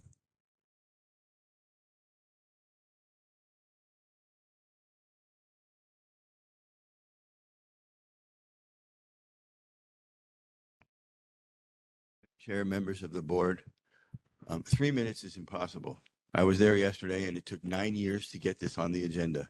So I'll try to stay focused on what happened yesterday and to inform those, certainly the public members who were not there yesterday or public members who weren't there for the whole meeting, who missed part of the discussion. And part of that was mischaracterized today. So I'll try to be as clear as possible. Dr. Mateki, you did a fabulous job taking very complex issues, giving everybody an opportunity to speak, and then in the end summarizing your opinion, and your opinion was really based on listening to everybody, both in the audience and online. And so Mr. Leon made a great suggestion that we reach out to, or that it's reached out to the schools and the associations and the individuals on what the names might be.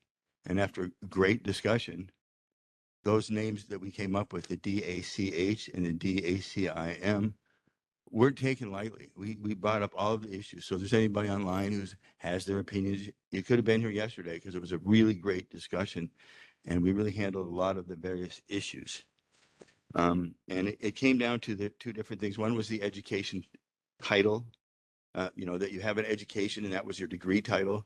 And we also focused a little bit on the doctoral title, like one is your licensing title, one is your doctoral title. And we pointed out, we talked that this is an evolutionary process, and I'm going to bring that up 3 times. We used to be the CCA, California Certified Acupuncturist. And you didn't have school. You were certified that you treated an X amount of people, and then it went to an LAC. So all of this takes place in an evolution. And we talked about grandfathering. Well, there's a precedent. When we went from education from 2,400 hours to 3,000 hours, they wanted to, you let me know if you got to cut me off. You wanted to know what we do with all those people who are in practice versus all those who are getting out of school with 600 more hours. And what it came up with was that if you had been in school, we increased the CEs from 30 every 2 years to 50.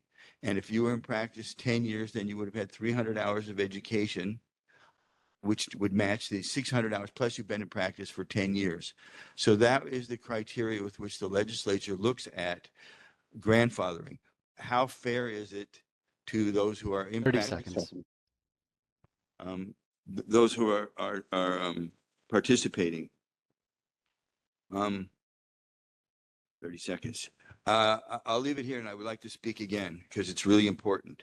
I respectfully, strongly disagree with Francisco and his summation of why education is failing.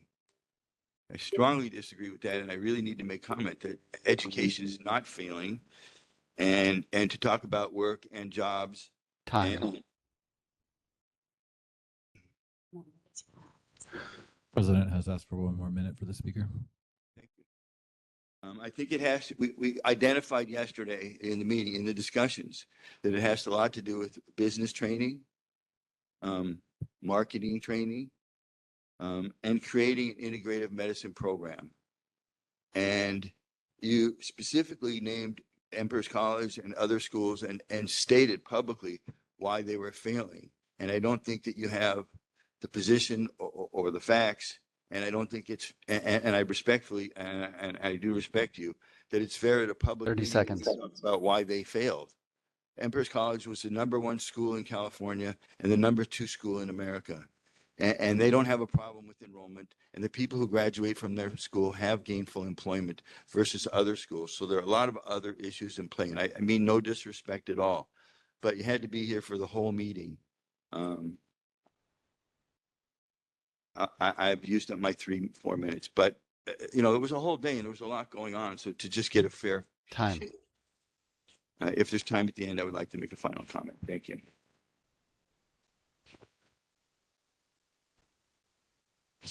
Thank you very much. We have, end the meeting. If we have time, we'll give you another opportunity because you drove all the way from, fly all the way from Los Angeles to here. So we want to hear from you. Okay. Yes. So any public comment? Thank you.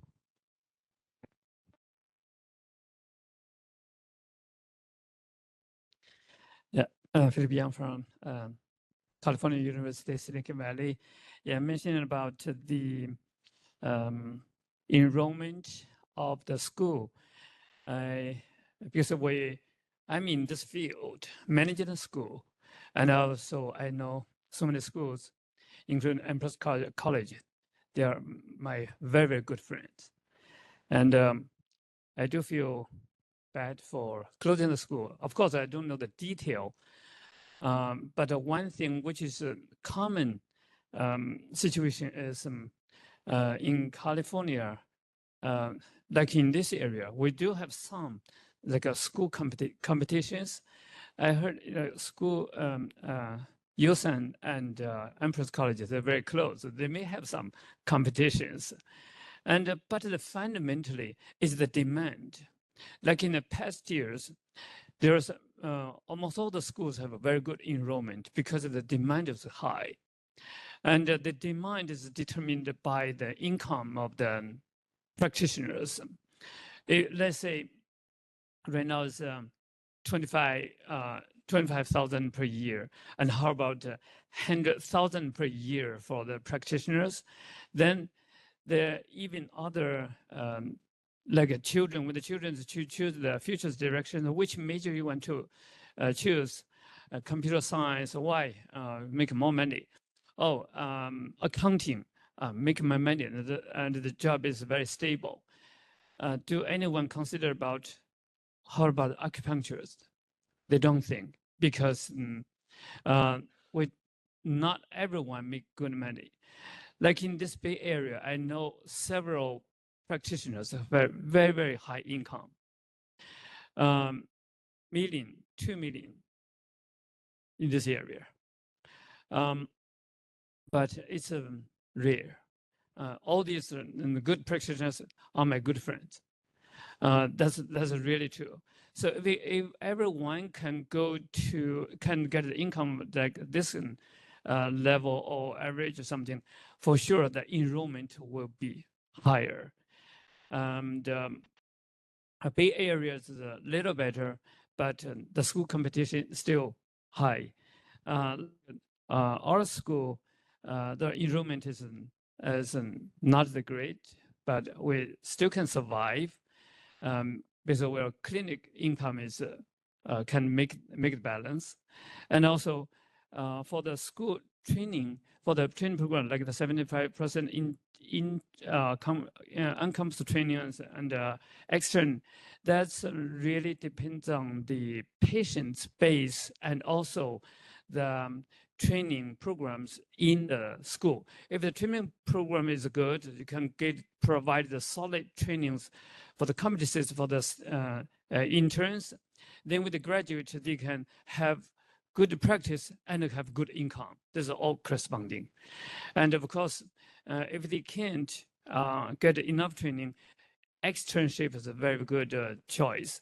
And even they get a full trainings of the 960 hours, 950 hours, still maybe compared with the like a Western medicine residence 30 seconds. program is options in the future, like Dr. Mataki providing the special training in the general hospital, that may be the another option. And also for insurance, yeah, like previously mentioned, insurance payment and something. This is also problems Time. for, yeah. Thank you.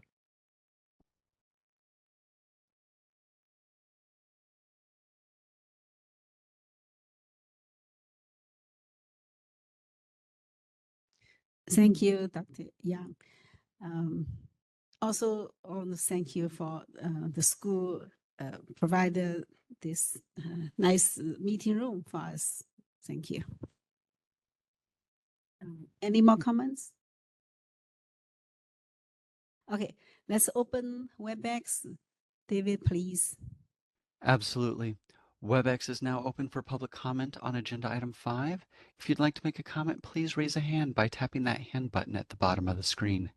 Dial-in users dial *3 to raise your hand. And as a reminder to our mobile device users, you may need to hit the ellipses button, that's the ... in order to find your hand. Our first request is coming from Farshid Namin. Hold on just a moment, please. We're sending you a request to unmute your microphone. Thank you so much for the opportunity. I want to also thank Dr. Mataki for leadership and well handling yesterday meeting. It was a great meeting, and I'm really endorsing that we need to continue this discussion for our improving our profession and also benefiting the public. So did we discuss yesterday that we have so much failures in the CNT manual, which is published by this Council of Colleges, contains many of the outdated references, and not talking about the many of the microorganisms which is around, and basically the practitioners and also the patients exposed to that. And this manual in it, so unfortunately not talking through that. So I also endorse the continuation of the talking about the title, which is the title basically as mentioned by Dr. Mataki and other presenter here. So it's very confusing. So these name also, this title also look like very funny for the other practitioners, and that's failing our 13,000 active licensed acupuncturists, while we have maybe more than 20 times more MDs, nurses, physical therapists, chiropractors. They all have one unique, degree. So chiropractors has DC, PTs has DPT, and MDs also has MD. So, and the one thing which we discussed yesterday, and I really love to be participating in this, about developing the clinical competencies, which is unfortunately silent in the ACOM accreditation.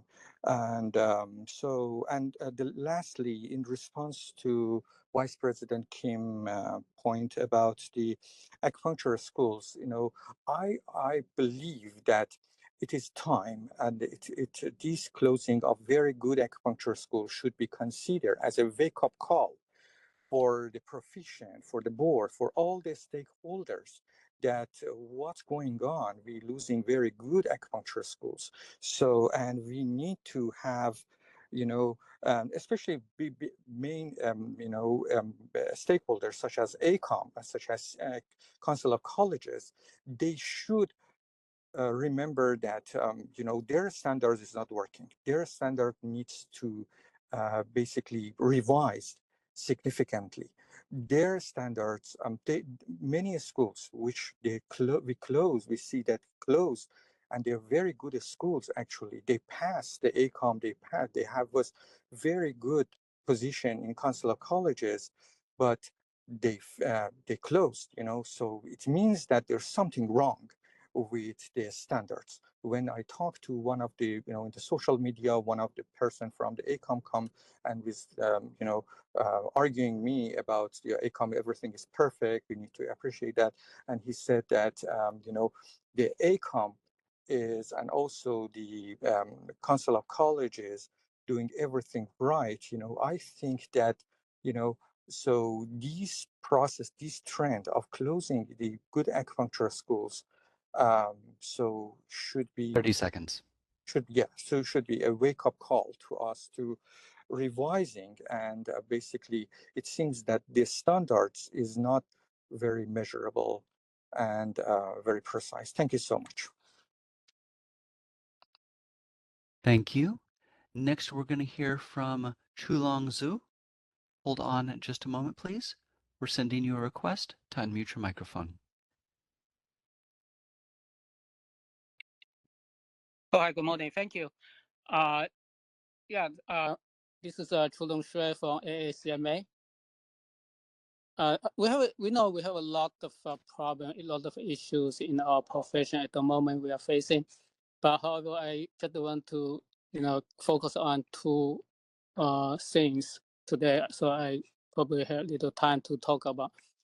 First of all, is the title of the degree. I guess it's not talking about title of the profession, correct? I think the title of degree is we should have the right title to reflect what we are teaching in our curriculums. So that's what. So it doesn't matter what, but you need to reflect what you are teaching. So as a practitioner, as a faculty for a long time in here, what I realized was what title we have now, mostly they are not reflecting what we are teaching there, what we are studying there. So currently, as I know, the one of the titles that looks like better to match what we are teaching is the title comma in the ACOM, the entry level doctor degree title DACHM, and that seems to be the closest one, but still not perfect, but it's one of the closest one. So I think we are not looking for something fancy that looks nice, but we want to looking for something actually telling what we are teaching there. So my opinion is based on my background. I think I understand why we are getting in these points. We have so much confusing names here. I understand some of the history, but however, it's my points based on what I learn, what I practice, what I teach. So I think the title, I would say, Doctor of Chinese Medicine would be reflecting what we actually are teaching and what we are practicing. Because if you say Doctor of Acupuncture and Chinese Medicine, the acupuncture and Chinese medicine, they are not in the same level. They're talking about son and father and son. So because Chinese medicine including acupuncture already. So if we say something else, herbal medicine, acupuncture and herbal medicine, that we are missing tuina, we are missing other nutritional advice and exercise, that part. So we are not complete. So we need to get the name that really reflecting what we are teaching, and then that is the correct one. So that's about the name. And the second comment I want to talk about is the competency of our graduate and our licensees. So we know, I mean, based on my experience, I mean, a lot of my members in our association in wherever I know, they seem to be having a pretty good practice. But based on the professional analysis done by CAB a few years ago, we have more than 53% of practitioner or 60% 30 of seconds. practitioner.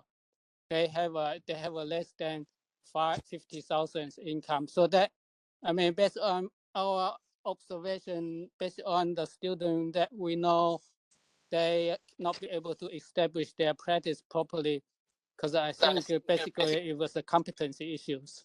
So, but how to improve the competency? Then I think I hope we have some platform that professionals can involve. It's not just who teaching in the school. Also, some people they practicing. So that's my comment. Thank you. Thank you. Next, we're going to hear from Jim Ganesh. Hold on just a moment, please. We're sending you a request to unmute your microphone. Can you hear me?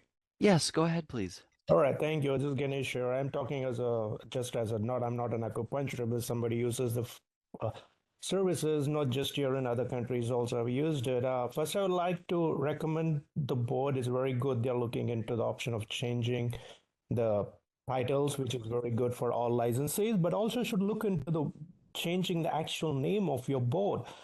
Just calling yourself as an acupuncture board is really limiting and kind of insulting to the profession that the acupuncturists do. The whole gamut of work that is done by an acupuncturist is not just needling as an acupuncture. So please try to increase it and look into the options of what Australia, New Zealand, and Singapore does, which has the highest number of acupuncturists next to China, Taiwan, and Hong Kong. Of course, not excluding US on this side, but I'm talking about the Asian side. So please look into it. That's, for example, the Australian calls themselves the board. It's regulated by the state, and it calls itself the Chinese Medicine Board. So you have to give that professional recognition and call yourself the Chinese Medical Board, or like Singapore does, the traditional Chinese Medical Board practitioners of Singapore. So please, which is also regulated by the state. And also please look into the Singapore clean needle technique practice that they came out in 2020, which has an updated manual, and it's very excellent compared to the CNT manual that is currently in use. So please look into that, and I'll put the link on the chat. It's a very good manual, and it got updated after after the pandemic. So they are really good instructions that hopefully the board can do something like that and put it into structure and with all the therapists can follow. Regarding this profession, I feel the profession as acupuncturist or the work of dry needling in the name of dry needling is being hijacked by other health professionals, be it physical therapists or doctors or no one. Now you never know. Tomorrow you may have the occupational therapist asking to do it, and you never know. One day the massage therapist, the yoga instructors, everybody would want to do it because everybody know it works. So all we have to do is try to give some more stringent measures for anybody who wants to practice dry needling. And again, please look into Singapore and Australia. A medical doctor needs to complete a graduate diploma course in acupuncture before they can even put any needle on a patient. Just because their doctor does not give them the elite status to practice acupuncture by inserting needling, but just going for 30 hours of training like it happens here in US. For example, in Singapore, you need to even take the license board, and even Australia says you have to take the Part 1 acupuncture board exam conducted by the AMC or some other, it's a ACM council, Australian Medical Acupuncture Council, which does the exam for it. So please look into those options and not just limit yourself to just what everybody is. That's the way. Thank you very much. Thank you. And potentially our last comment is coming from Lin Yang. Hold on just a moment. We're sending you a request to unmute your microphone.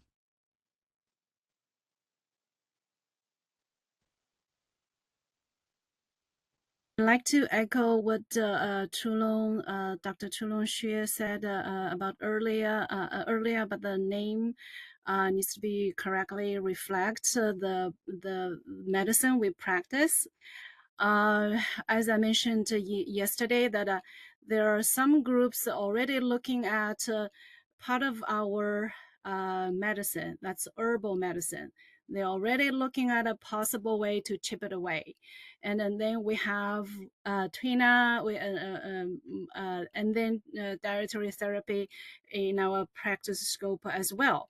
And we needed to give the correct title to our medicine, on the name to our medicine, to kind of reflect what we do, and down the road to prevent other groups to make attempt to chip it away, because we wanted to practice the whole practice, whole scope of our practice, not just a part. Okay.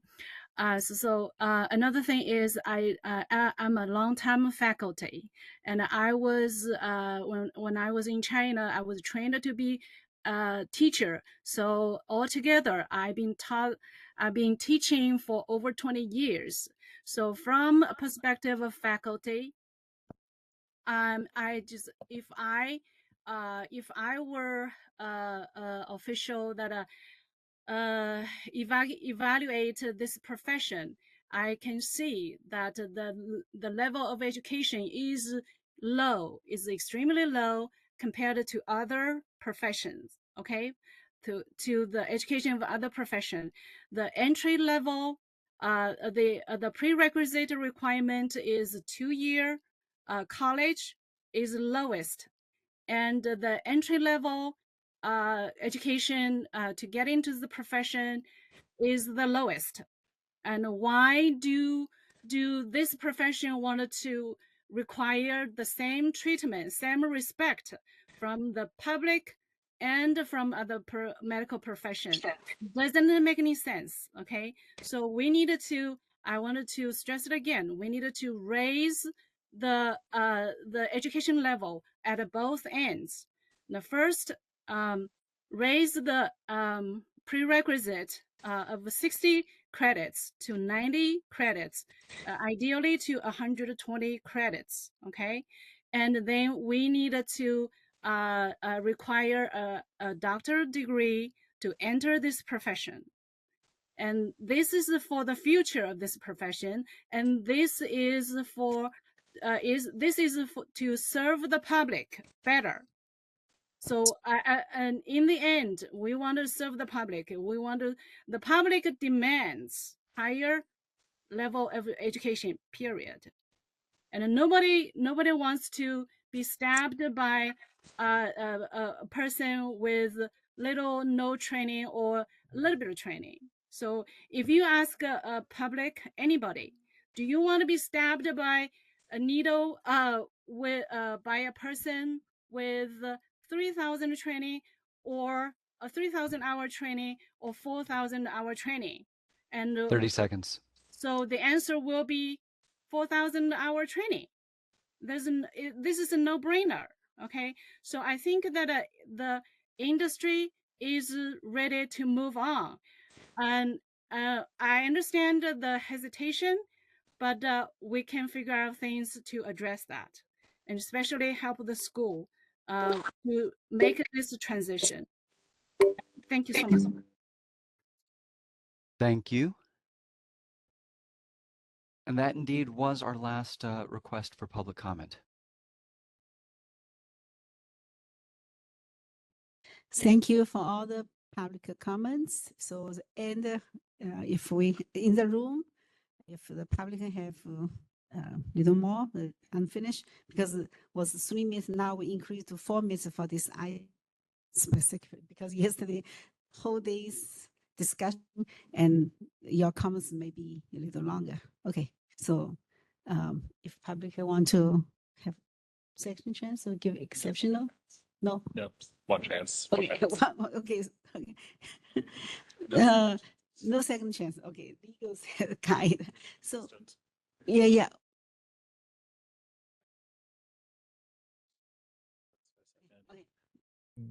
So in accordance with Faculty Keen, we imposed a 4-minute time limit for this matter, which every member of the public has had an opportunity to get, but we are sticking to this 4 minutes to ensure the orderly completion of the whole agenda for today before we run out of time.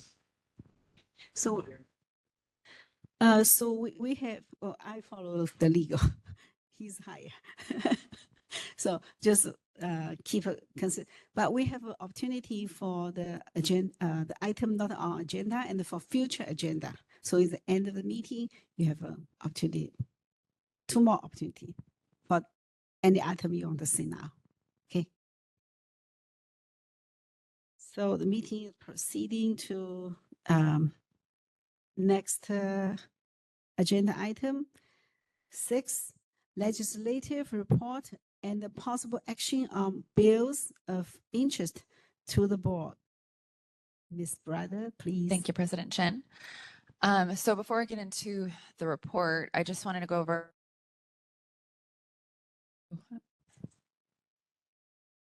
Yesterday. Do you want? Okay.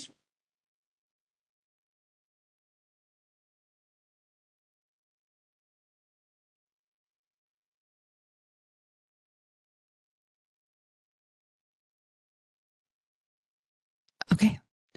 So I just wanted to go over a few 2025 legislative calendar dates.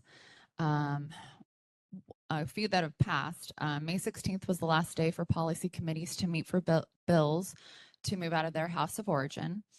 June 9th, committee meetings did resume. And then June 15th, the budget bill must be passed by then. July 18th is the last day for policy committees to meet and report bills. And then summer recess should begin after that day, provided the budget bill has been passed. August 18th, summer recess ends and the legislature reconvenes. You'll notice that we don't have any recommended positions on the bills that you're seeing, but at any time, if the board wishes to take a position, you can.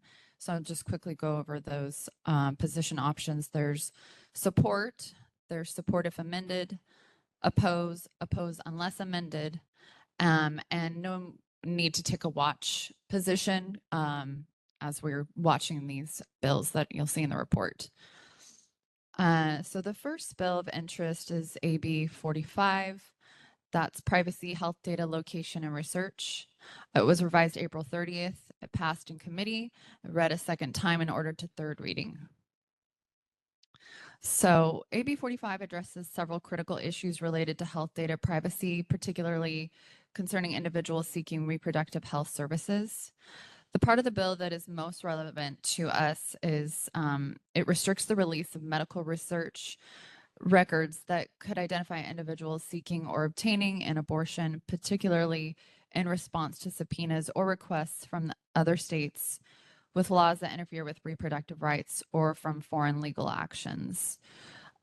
For board analysis, given that AB 45 primarily focuses on protecting the privacy of individuals seeking reproductive health services, such as abortion, its proposed changes are unlikely to significantly impact the board or its licensees.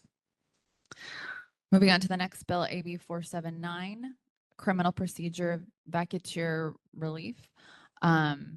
This bill is actually dead for 2025. The first committee hearing was canceled at the request of the author. So we'll go ahead and remove this bill from our watch list. But just as a recap, what it was doing was it was requiring courts to notify licensing boards when vacating convictions of license holders who were victims of abuse and to consider public safety in their decisions. AB 485, Labor Commissioner Unsatisfied Judgments Non-Payment of Wages. This was revised March 19th, 2025, passed in committee, read second time, and ordered to third reading. This bill would require state agencies to deny new or renewed licenses or permits to employers who have violated the unsatisfied judgment provision if those employers operate in industries regulated by the agency. It also mandates that the Labor Commissioner notify the relevant state agency when such a violation is found. AB 485 is part of wage theft reforms being proposed by the legislature. The bill is designed to designate state agencies to assist the Labor Commissioner and workers in recouping employees' unpaid wages. According to our 2021 occupational analysis, 75% of the respondents reported to be self-employed. The data, however, doesn't show or specify which of those respondents have employees. There was a newly enacted law that became effective January 1st, 2024, which established a definition of an acupuncture assistant. And they perform basic supportive acupuncture procedures under the supervision and order of an acupuncturist. In consideration of this newer defined role in the profession, it is possible there will be more employer-employee relationships established. However, we do not track that data and on the proportion of acupuncture licensees who employ personnel. The authority established by AB 485 would be similar to the board's ability to withhold issuance of or renewal of a license authorized by Family Code Section 17520 for noncompliance with a child support order or judgment. This section of law is more extensive in addressing some of the implementation. However, AB 485 simply provides authority for the board to deny a new license or deny the renewal of an existing license. So the implementation piece, we may have to promulgate regulations. Let's see. The license denial authority from AB 485 could increase workload for enforcement staff who perform the document collection and investigations. However, the board, currently we do not track licensees who employ personnel. So the volume of the licensees affected by AB 485 cannot be estimated at this time. Implementation of the bill may require a regulatory package. In addition, IT implementation will be required in developing a system status code to trigger the denial of a renewal, as well as possible like auto notices issued to the licensee. The department may want to develop a systems notification process from the Labor Commissioner to each DCA program when a licensee is in violation of Labor Code Section 238. And these are items for OAS to address. AB 489, healthcare professions, deceptive terms or letters, artificial intelligence. Actually, there was discussion about AI yesterday and briefly touched on today. So this specific to like unlicensed practice, this bill touches on that a little bit. It was amended April 10th, 2025, passed in committee, read second time and ordered to third reading. AB 489 applies to Division II Healing Arts licensees. It establishes the definitions of artificial intelligence or AI, generative artificial intelligence, Gen AI, and healthcare profession within the new chapter.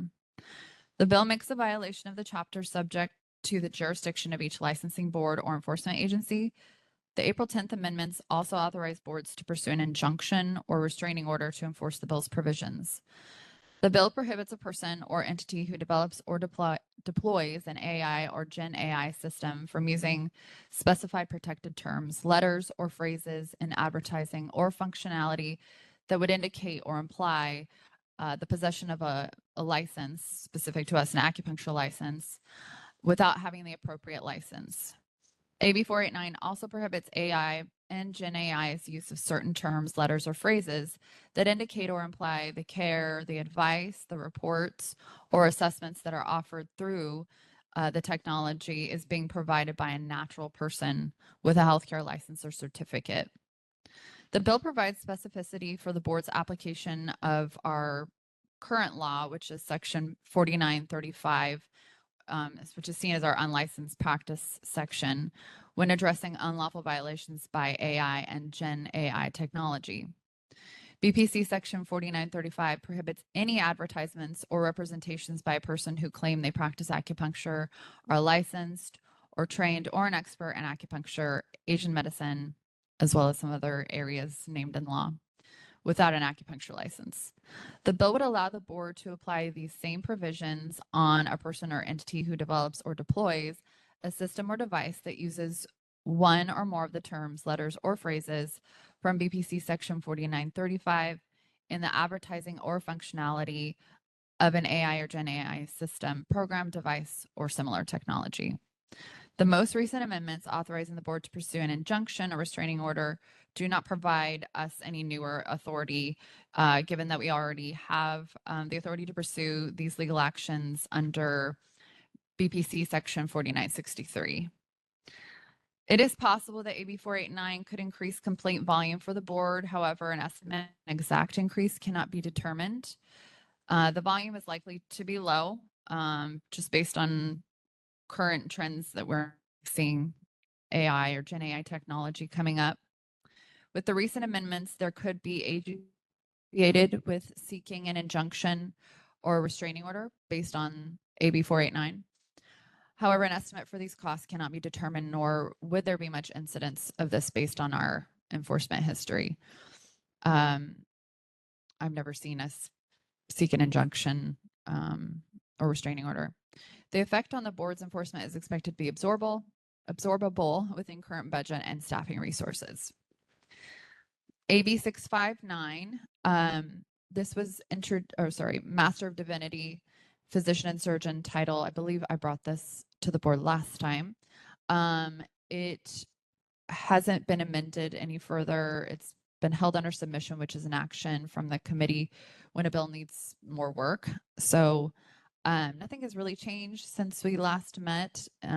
It's considered dead, but the bill did relate to the proper display of Master of Divinity degree title as not to mix up with an MD. So I'm just gonna skip to the next bill. AB 667, Professions and Vacations, License Examinations, Interpreters. This was amended April 9th, passed in committee, read second time, and ordered to third reading. Beginning July 1st, 2026, AB 667 would require certain boards under the jurisdiction of the Department of Consumer Affairs, except those under Division 2, which would be us, to permit an applicant who cannot read, speak, or write in English to use an interpreter to interpret the English written and oral portions of the license examination if the applicant meets all other requirements for licensure. So after those April 9th amendments, the bill no longer applies to us or any healing arts board. So there's really no impact to the board. AB 742, Department of Consumer Affairs licensing applicants who are descendants of slaves. This was amended on March 13th and then further revised April 8th. It passed in committee, read second time, and ordered to a third reading. AB 742 requires licensing boards to prioritize applicants who are verified descendants of American slaves once a certification process is in place.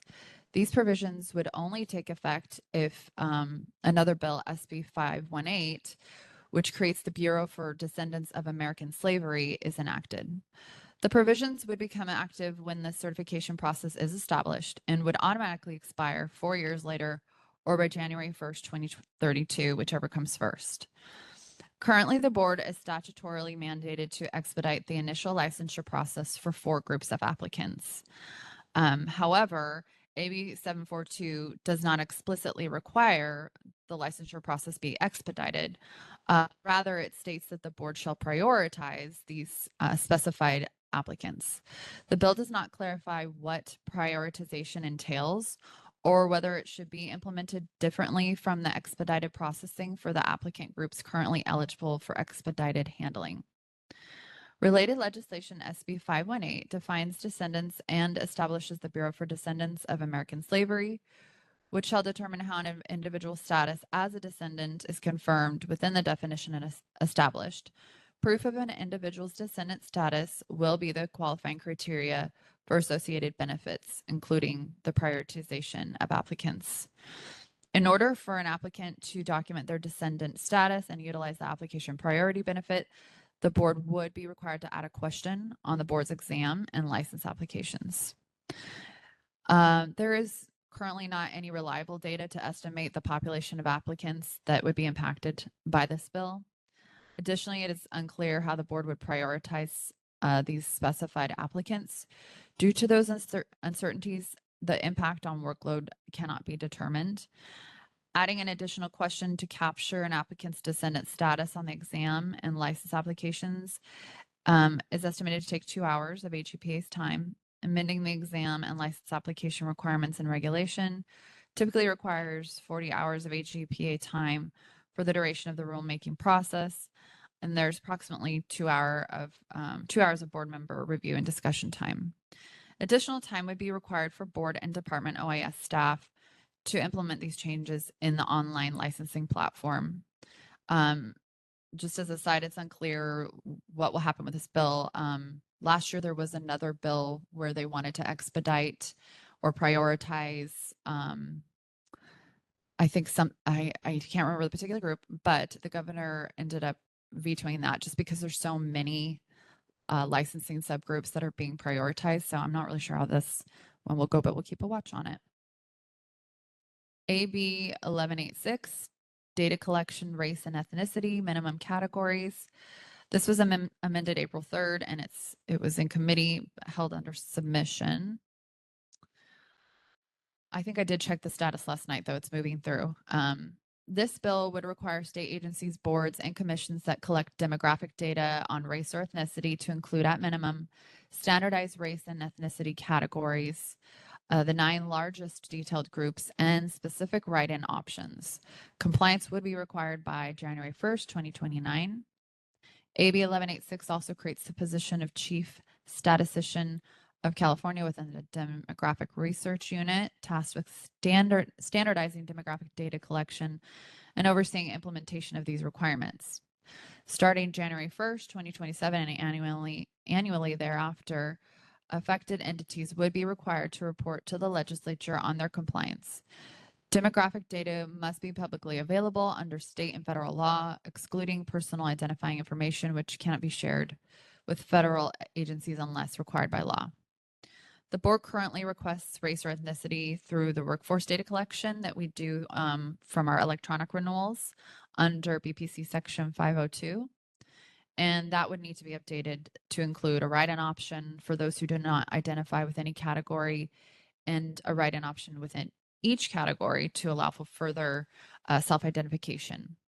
The bill would also require the board to submit a report to the legislature and the Assembly Committee on Governmental Organization on or before January 1, 2027, and annually thereafter. OIS would update the board's electronic renewal application workforce data questionnaire to allow for race or ethnicity write-in options.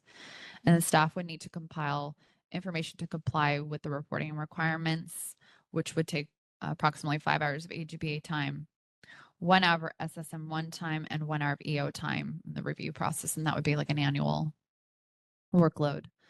SB 364. This is outdoor advertising displays, permits, new alignments. this bill got an amended, and so it no longer pertains to us. So we'll also remove this from our watch list. Senate Bill 470, this is Bagley-Keene Open Meeting Act, teleconferencing. So since 2024, an alternative teleconference option was enacted at that time that allows state bodies to hold meetings via teleconference under certain conditions, such as requiring at least one member to be physically present at each teleconference location and a majority of members to be present at the same location, with some exceptions. And when doing so, you don't have to, I don't think you need to agendize each location. Members must also appear on camera during the public portion of the meeting. Under specific circumstances, members may participate remotely from private undisclosed locations. So these provisions currently will expire on January 1st, 2026, but this bill would repeal that expiration date, and the provisions would go on till January 1st, 2030. The legislature finds and declares that conducting audio and video teleconference meetings enhances public participation. Extending these alternative teleconference options aims to continue this greater flexibility for state bodies when conducting public meetings, while also maintaining transparency and public access. So with the bill allowing the board the different teleconference options as they are currently, it may help the board with savings and efficiencies by holding meetings online. SB 641, Department of Consumer Affairs and Department of Real Estate states of emergency, waivers, and exemptions. This bill was amended April 9th and ordered a special consent calendar. Turn the page.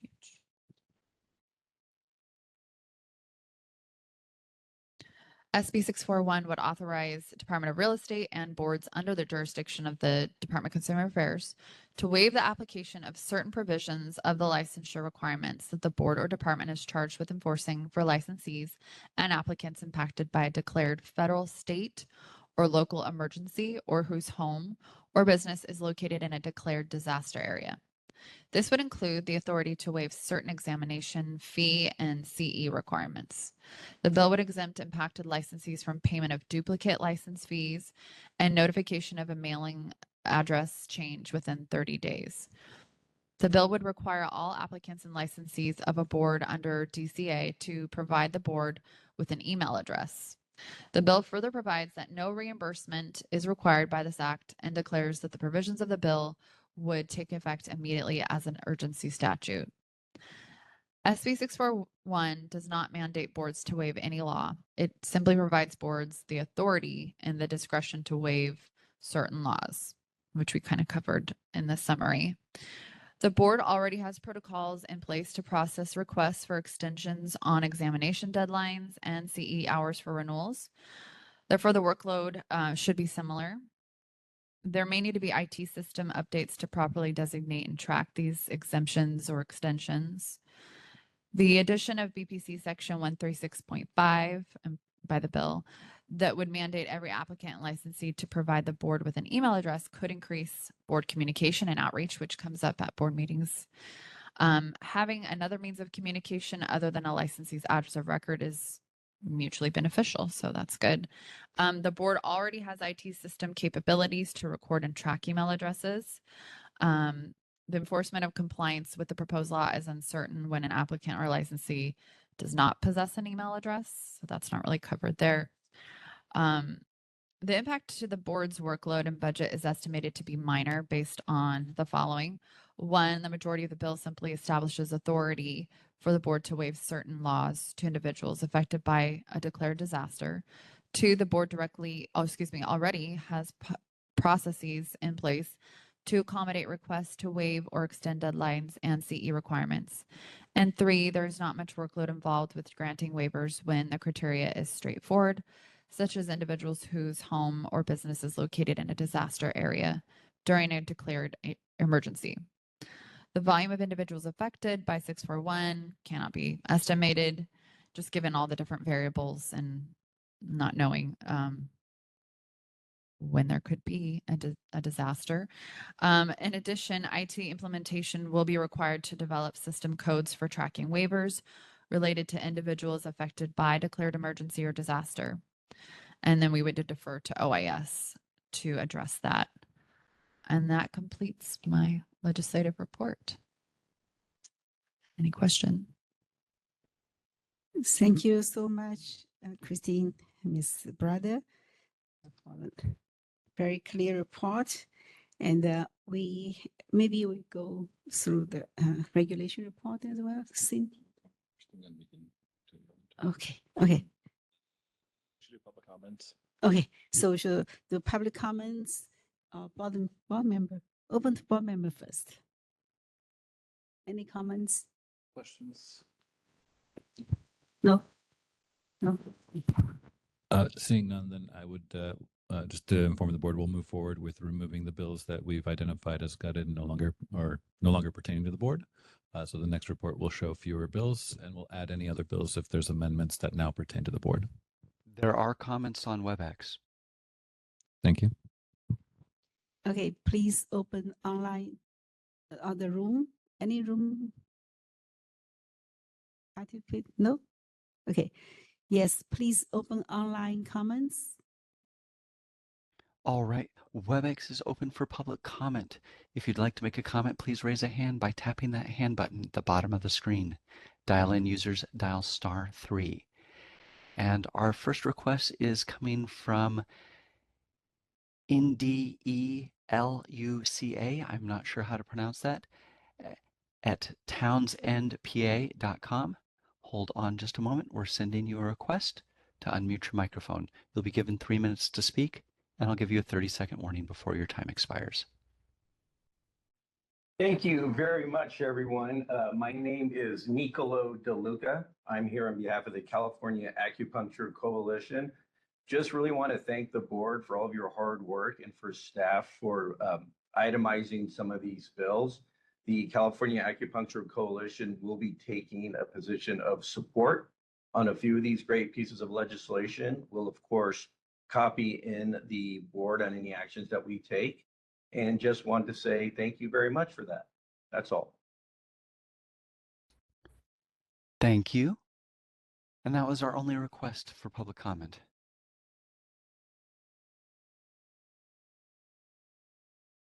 Thank you for the comments from the online. And we can continue. Regulation report, please.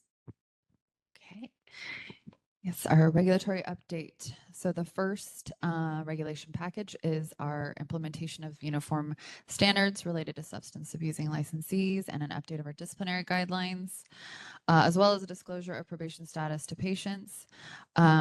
This rulemaking package was completed, the drafting was completed and sent to the regulation unit for their regulatory and budget review on April 30th, 2025. Once their review is complete, there may be some back and forth to address edits, just the sheer size of this package. Have already gotten some feedback from our regulatory attorney who's on with us, Stephen, but I know he continues to review it, so it will be a process of back and forth before it's ready for further review from like the director and agency. Moving on to the next, the alignment of curriculum standards and approval of related regulations with statute. This relates to the older bill SB 1246, which became effective in 2017. So some of the amendments were approved in 2021, and those were actually, some of those were submitted through Section 100, and those became effective last year, March 27th. Also during that time last year, staff identified the remaining amendments that are left require revisions. Staff worked on incorporating all of the edits discussed with licensing staff, which includes additional amendments, reformatting, and reorganization of multiple regulations. We're also I've also been conducting some research into the history of the legal guidance that we received back in, I believe it was 2016 or around there, on SB 1246 and other areas of our regulations that possibly weren't addressed back then. So looping those into the package as well. And so after all of this is complete, we're working on all the revisions, then the proposed language and the authority questions that we have will be sent to the regulation unit for review. Application for retired status restoration. New and updated proposed language was approved by the board at the March 2024 meeting. The rulemaking package was submitted to management for review on April 30th, 2025. Management and staff actually completed their edits, and we forwarded that to the regulation unit last week. So that's under the regulatory and budgetary review, or entering that phase. Standards of practice for telehealth services. This is kind of our furthest along package. The production rulemaking package was finalized and submitted to the director for review on May 13th. After its approval, it was submitted to agency on May 19th, and that's where it is currently with agency under review. Hand hygiene requirements. After a collaborative drafting process with the regulation unit to revise the proposed text, the language was approved by the regulation unit on May 23rd. And today we're bringing the revised proposed language for board discussion and vote. And that completes the updates for our regulatory packages.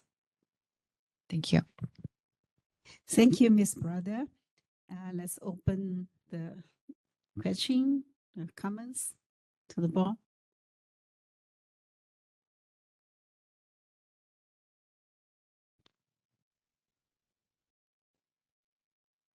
I don't have any question. I just want to thank the staff has been really work diligently, and thank you, EO, Mr. Bodie, and your team. There's, many of those bills have to tracking, so it's a lot of tedious work, and thank you. No questions.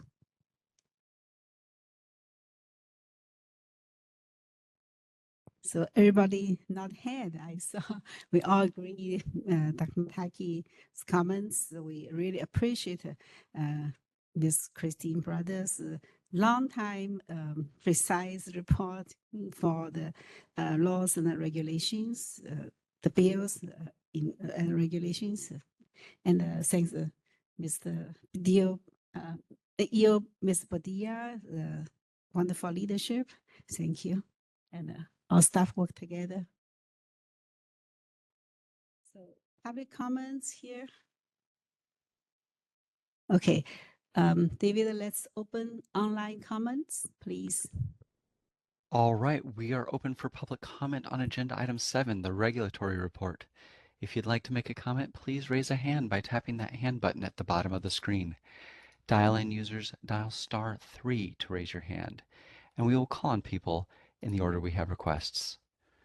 We're going to take just a few seconds now to see if we have a request for public comment.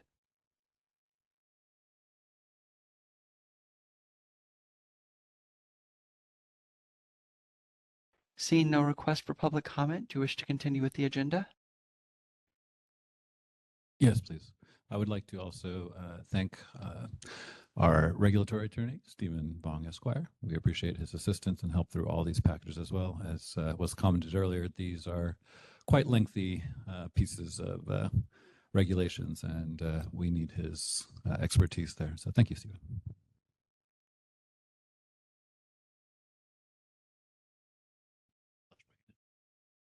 So I think we'll finish this section. The time is off. How about we take a lunch break? So 12:20, we come back at 1 o'clock.